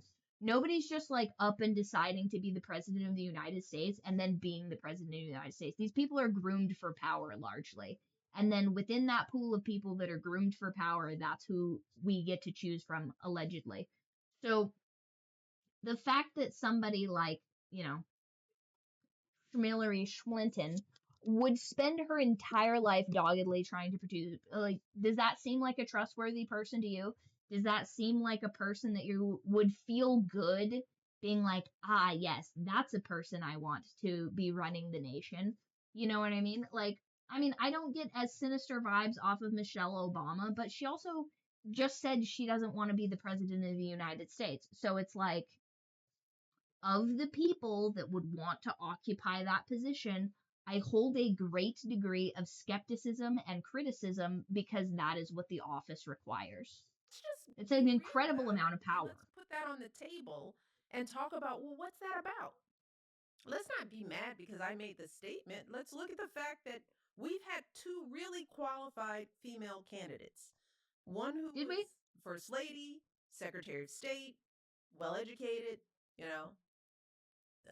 Hmm. My husband beat her, right? People were more comfortable And why is with that? him as a newcomer, right? And why was And then that? we just had the former vice president. You know, we've had qualified women. They Oh, didn't just, you know, again, block that out of my not memory completely. perfect. I You think we know, know why that cross didn't work every out. T and dot every I'm I. pretty sure she was the least There's a liked falling candidate shortness out that of is everyone. happening that I'd say, look, well, why can't we talk about that? Why are we pretending that that didn't just happen? I want to also just let you know, I agree with you, Michelle. I agree with you. My question back to everyone who's like, oh no, we're ready. It's like, how could a woman hold the highest seat in the government when she has less rights than half the population? Yeah. Yeah. How would that even be? How would that work? We don't have legally equal rights to Yeah. men. How would a woman Yeah. sit above men? Like it does. But what do you mean equal rights? Like, what things are you prohibited from doing? What things? I don't necessarily see anything that I'm prohibited from doing that a man can't do. You know what I mean? So this, I feel like that just ends up being a talking point for people. It's like, well, we're not equal. We're not equal. I'm like, yeah, and what's the problem with that? Like, what are you, Alex Cooper, the person that is the highest paid female podcaster next to Joe Rogan, right? Alex Cooper is talked about in the same circles as Joe Rogan, who is the number one podcaster, I was pretty sure, for a while. I'm pretty sure Alex Cooper makes more than Tim Dillon, who I find far more stimulating than her. Not necessarily a dig at her, just a fact. And she's not equal to a man. Equal to what man? Well, like what's your metric? Are you not equal to a man, the average American man? Have you not achieved a success that's like, um X times what the average American man can, like, what have you ever been at any point barred entry from, receiving any amount of healthcare services? Or has Alex Cooper ever been denied reproductive access? foreknowledge. Now that's none of my business specifically, but what exactly is the argument that she's unequal to a man in? Height, weight? I don't understand what she's unequal to a man in. We're not there. And so there were some people, even within the Democratic Party, that disagreed with your statement publicly. People came out and just said, I will say this though, it is just an aside, it is low key bullshit how fluttery some men's eyelashes be. Because what is that for? What do they need that for? Are they trekking around in the sand? What do they need these big cow eyelashes for? Give them to us. Unbelievable. you know, just because we didn't like the candidates, that doesn't mean we aren't ready for a woman. Well, I hope so. Like, yeah, great. You know, and look. And I maintain that we are not ready for a female warlord president. We've had several warlord presidents in the past, but a female warlord president society is not ready for. And until such time, I will bide my time and they will get my vote.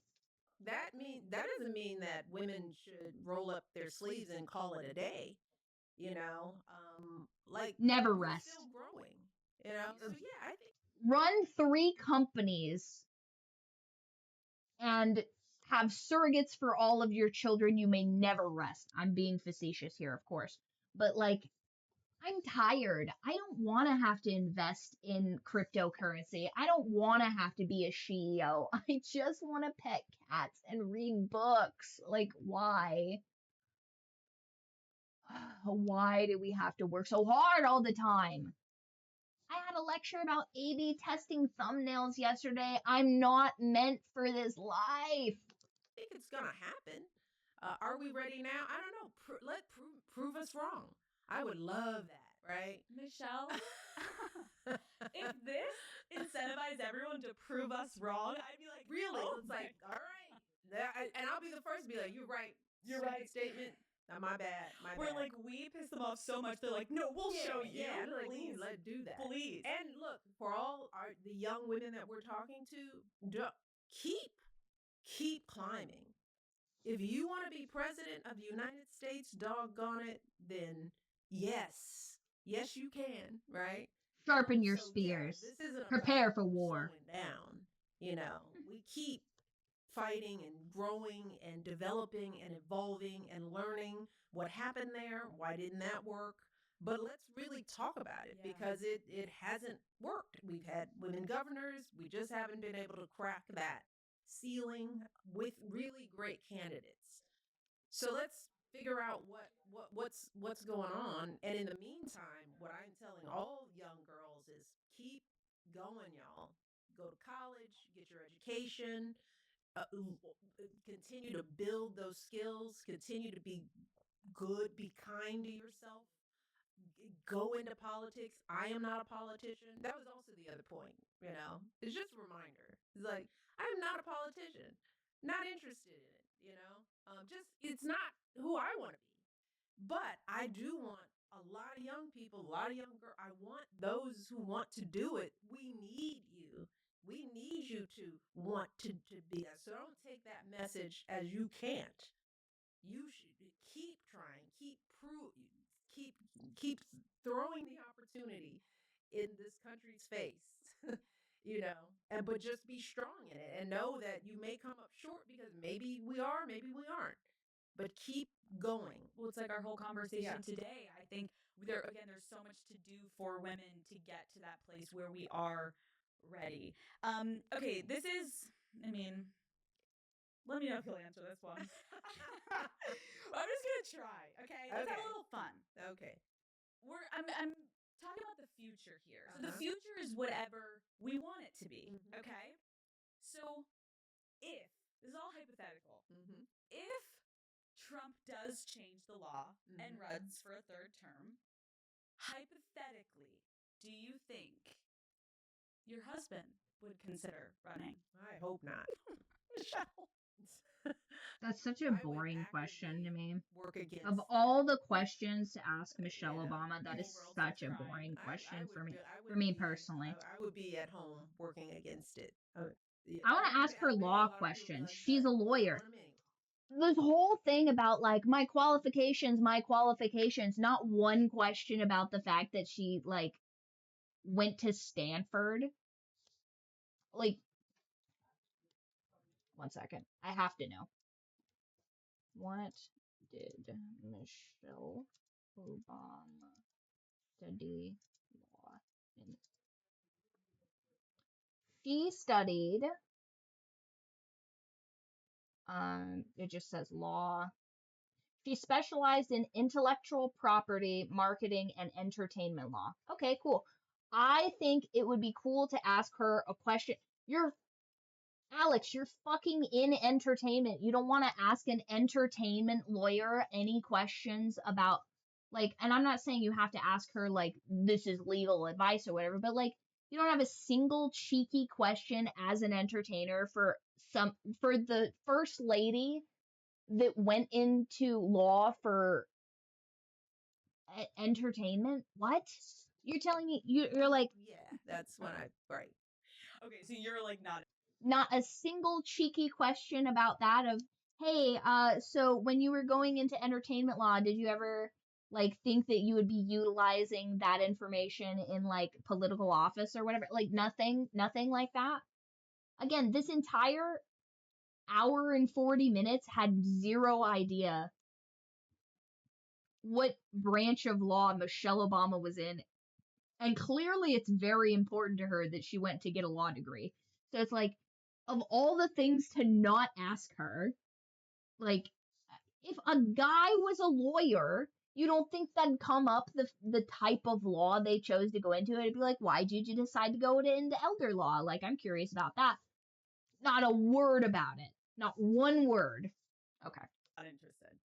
You know, I do believe in the need for new vision, right? I mean, the two terms is not just about we like him and we want it. It's just like we're changing and growing so fast. Two's This fine. is a hard job, and it requires new energy, new vision all the time, new ways of. What we need to do is be talking about Congress term limits because that is crazy.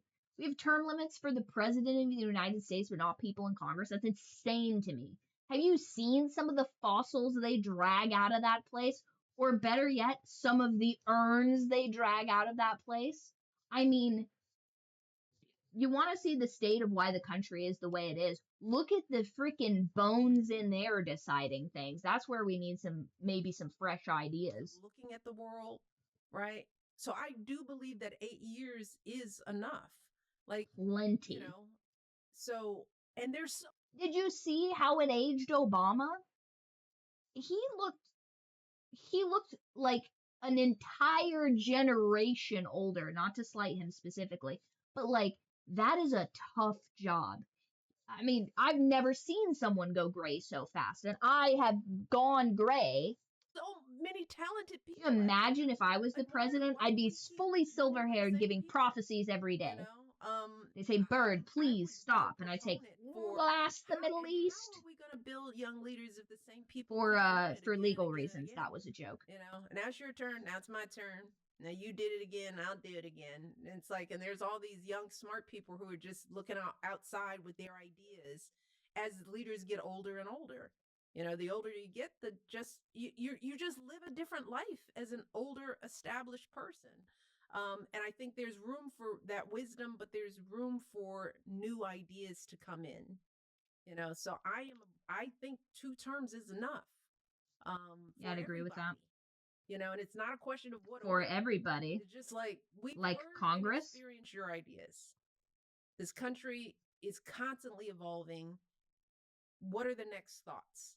People with a new set of experiences, a new take on the world. This new generation is coming up. They travel more. They know more about the world. They're exposed in a different way. Like I am really, really curious about their perspectives on how to fix some of this stuff.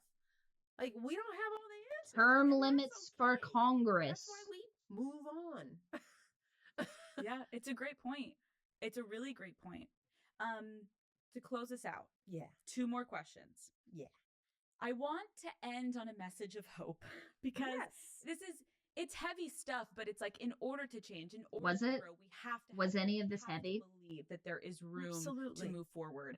So, first, what advice do you have to women listening who feel scared and Or was this just heavy because they didn't talk about wanton sexual nonsense for at least 30 minutes of the podcast?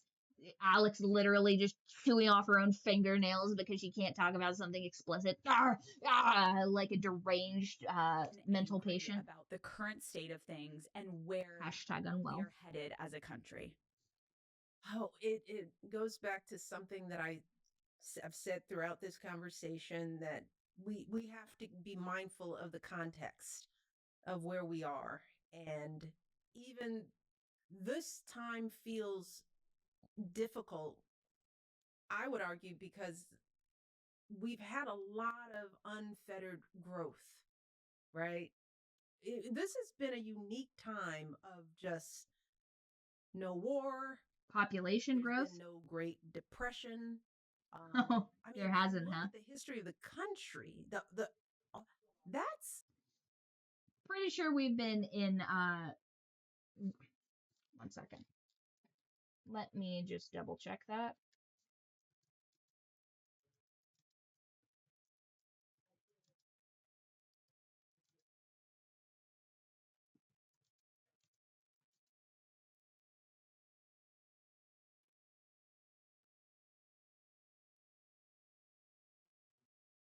Yeah, 2008 was a total financial meltdown. So I think in 2025, we had a worse overall drop from the Great Depression, but from a much larger height, same as the 2008 financial crisis. So if you look at it on a graph, actually, the Great Depression,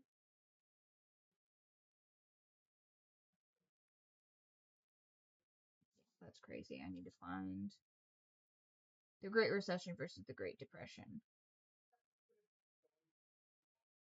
Yeah, we were at a much higher height, but the fall was, oh gosh, never mind. I'm not great at math, but the the dis the I can't remember what that's called on the graph.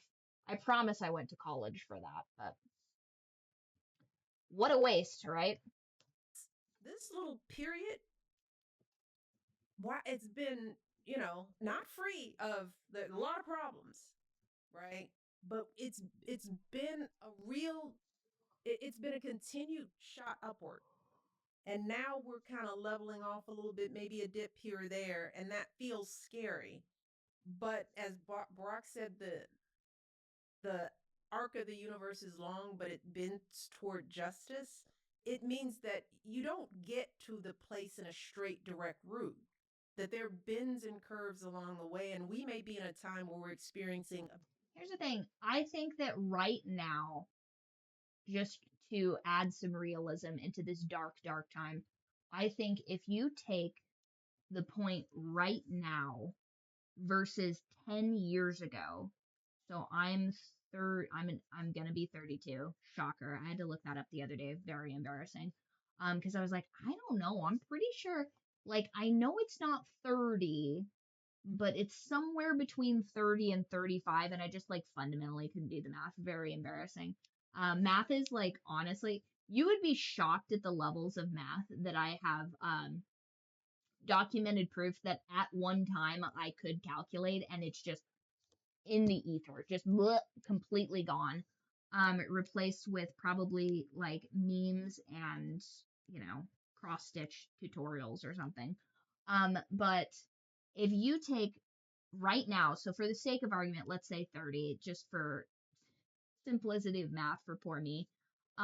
If you take right now, financially, I am in the exact same place I was um in my 20s. So it's essentially a 10-year gap of like all the way up to all the way down to just like back to where we started, which is not great on a graph for a decade. You would expect to see like maybe like a dip here and then just like overall like a year-on-year growth. But again, I'm not trying to be a hedge fund manager, so that type of math genuinely bores me. But then if you take from 20 and go back 10 years, I am technically doing better than I was when I was 10 years old. So I will say that there's been a 20-year increase, but the financial market is significantly worse. So I did kind of fuck up by not buying a house when I was in, let's say, 5th grade. So fucking that on me there. But if we can like stretch this graph, I would be very curious to see the next 30-year projections on just the peaks and valleys on that graph specifically. A bit of a bend, a bit of a dip, but we're still moving forward. And that is true. That is how graphs work, factual, Michelle. right? Absolutely.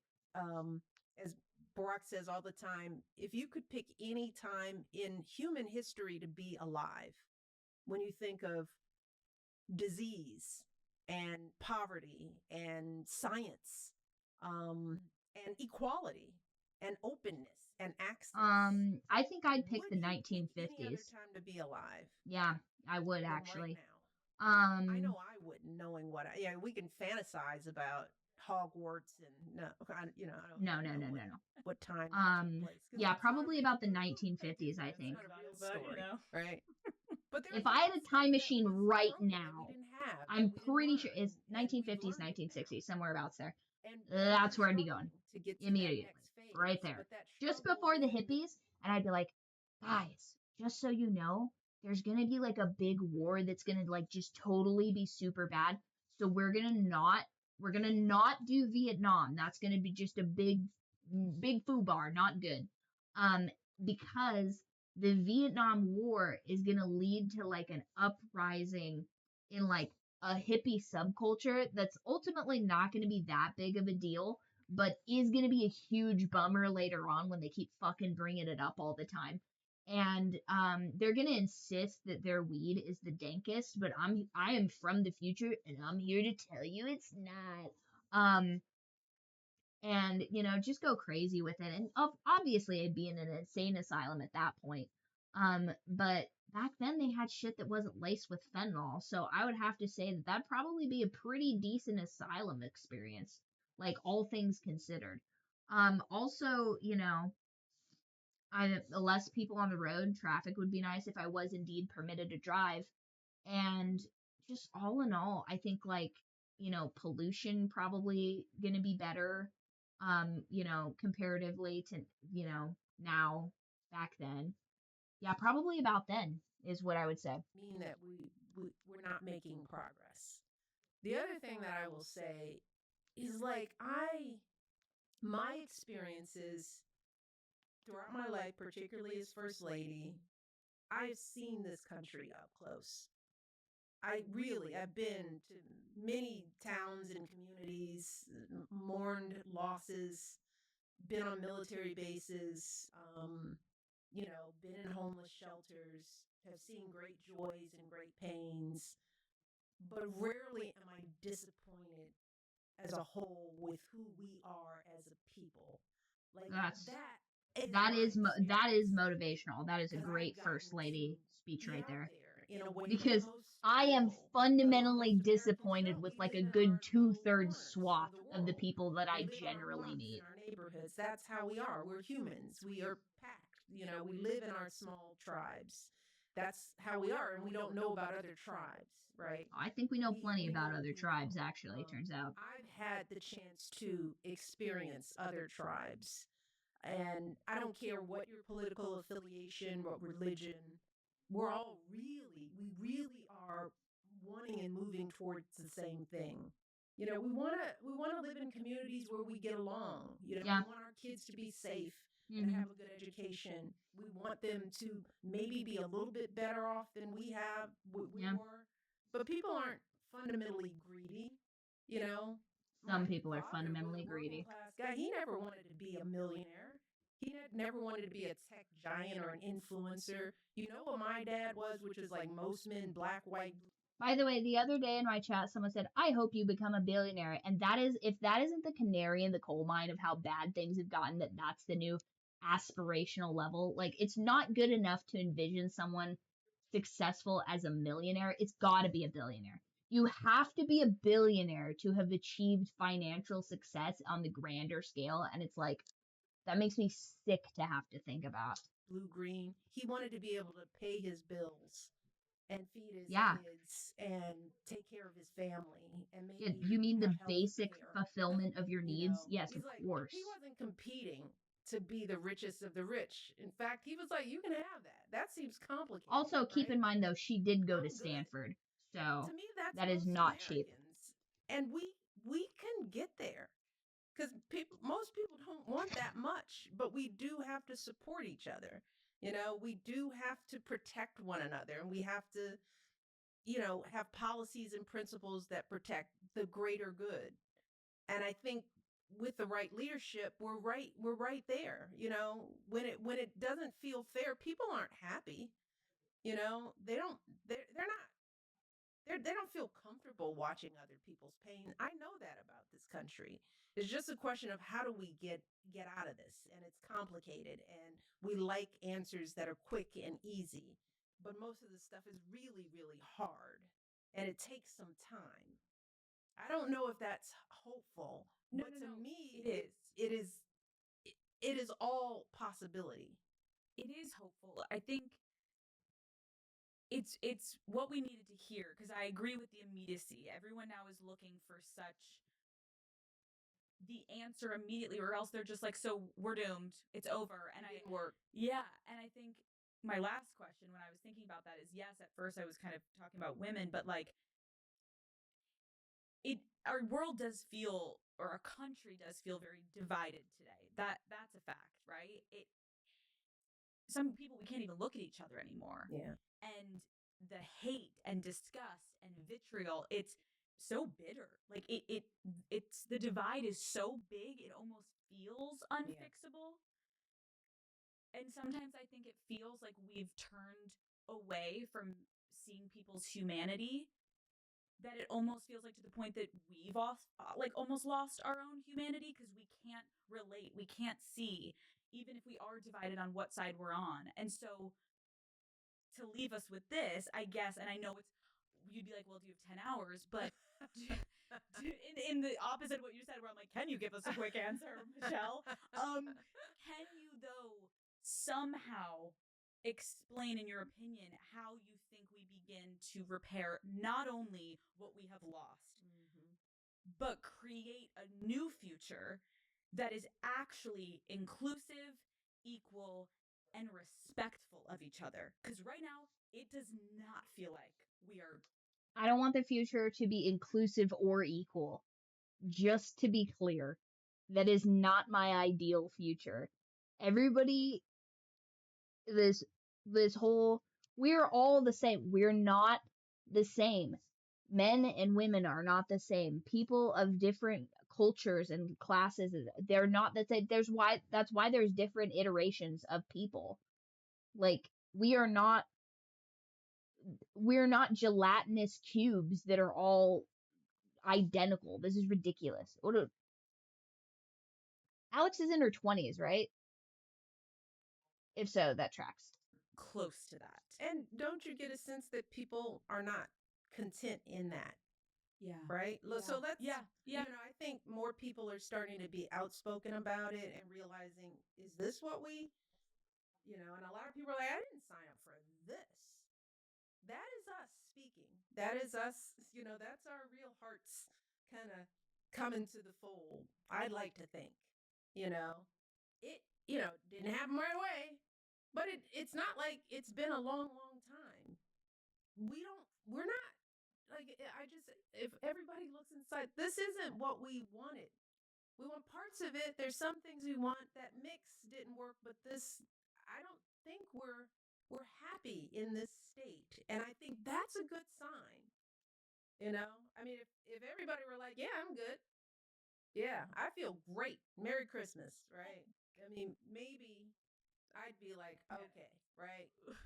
But, I'm assuming in your conversations, people are starting to really, we're figuring out what is it that we do want. You know, we were defining a lot. I don't want that. I don't want that. But the work is, well, what do we want? And I don't think that this young generation wants to go back, have less freedoms, less possibilities of who they can be in the world, who they can marry, who they can love, who's in and who's out. You know, I, I just think we've come too far to go that far back. That's what that's that's what I have faith, and I'm choosing to have faith, you know. And so that those are choices, and now for all our listeners, it's like now we've got to do the work to look inside and figure out the parts of this that are working and what is it. We have to really start having conversations about that. Um, that's hard to do at a time when, you know, our algorithms are feeding us what we want to hear, but now we know that. Now Definitely, we're my aware. It's algorithm like, is okay, not you can't feeding me just what get I your want to hear. information from your It's phone or mostly your just feeding TikTok me because it's the most feeding you vile yourself. things known to And so if you man want to learn something else, you may have to and talk to nonsense. people. We may have to start coming out of our phones and back into communities, and we have to give each other the benefit of the doubt. Takes a little time because we've been so mad, but it hasn't been that long. It hasn't been that long. So we can remember what it felt like when we felt more connected. It's such a great point, and I think that's why I just was so excited to talk to you today, because I feel like, especially understandably, young people, I think, have just like an aversion to politics right now. It's just like, oh my God, it's all this like marketing and propaganda and like, oh. Yeah.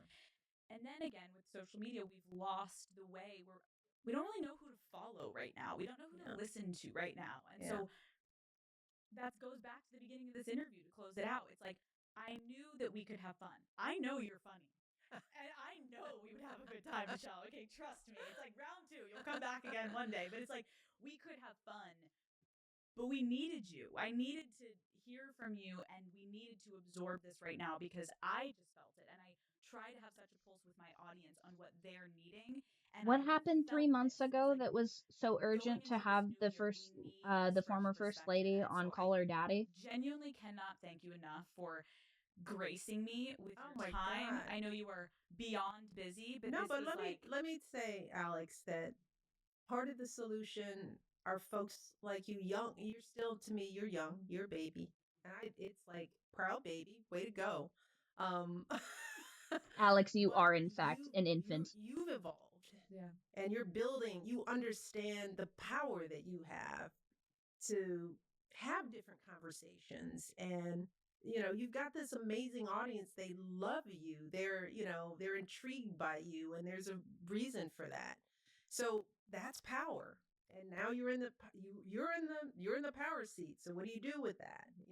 How do you take what you've learned or you're learning and about the folks who follow you and help them see more and see things differently. And you're doing just that. People are listening, right? They may come in for the burger, but they leave with they leave with a carrot. Carrot of wisdom. And What? that's because you're choosing, to really think about your platform and modeling something new. And that's what it's all about. Look, I love The time-honored tradition of pivoting from uh, sexual entertainment to thought-provoking ideas really must be studied because that's it's just undefeated the transfer from one to the other. Speaking from experience, talking to people, but I also don't want to be talking to people forever. It's like your I too do not generation, want to be it's talking to time for people you forever. to That's a sit in lie. these seats I love to yap. and get right what we didn't get right. And it's okay for us to admit that our generation, we figured a lot of stuff out, but we didn't fix it. And that's not what it's a marathon. It's a relay race. I'm passing the baton to you, my friend. And you can do it. Maybe a couple more side conversations just to like give me a little bit more wisdom. Okay, and then we'll keep talking. But we'll stay in touch. We'll stay in touch. But I am proud of See, Alex doesn't even what believe what it you're herself. building That's and how you're using your space, and at least she's not a that's gonna like make full and a complete difference. narcissist where she's like, of So course I know keep everything. doing what you're doing. This has Could be been worse. so much fun. And I'll talk to M.Obama. Barack and make sure that next time I come in, Yeah, tell him does what he the want to option talk about option was. one? And Barack, option one. The headlines from this cannot be as crazy as what option one would be. So anything you're stressed about PR wise, babe, don't worry. It'll be fine. It's right there. Michelle Obama. Yeah. Thank you. It was Thank an honor you. having you on Caller Dive. It's Can you imagine the performative nature of Hillary Clinton potentially on this podcast being like, so the thing Bill likes the most in bed, I like to call it how crazy that would be. The audacity of to have to have a former first lady on the podcast. She seems like a chill lady though. She seems to have taken it in stride. great spending time with you. Thank you for having me. And more to come. More to come. More to come. Oh, that's about all I got in me for tonight. That was a long one.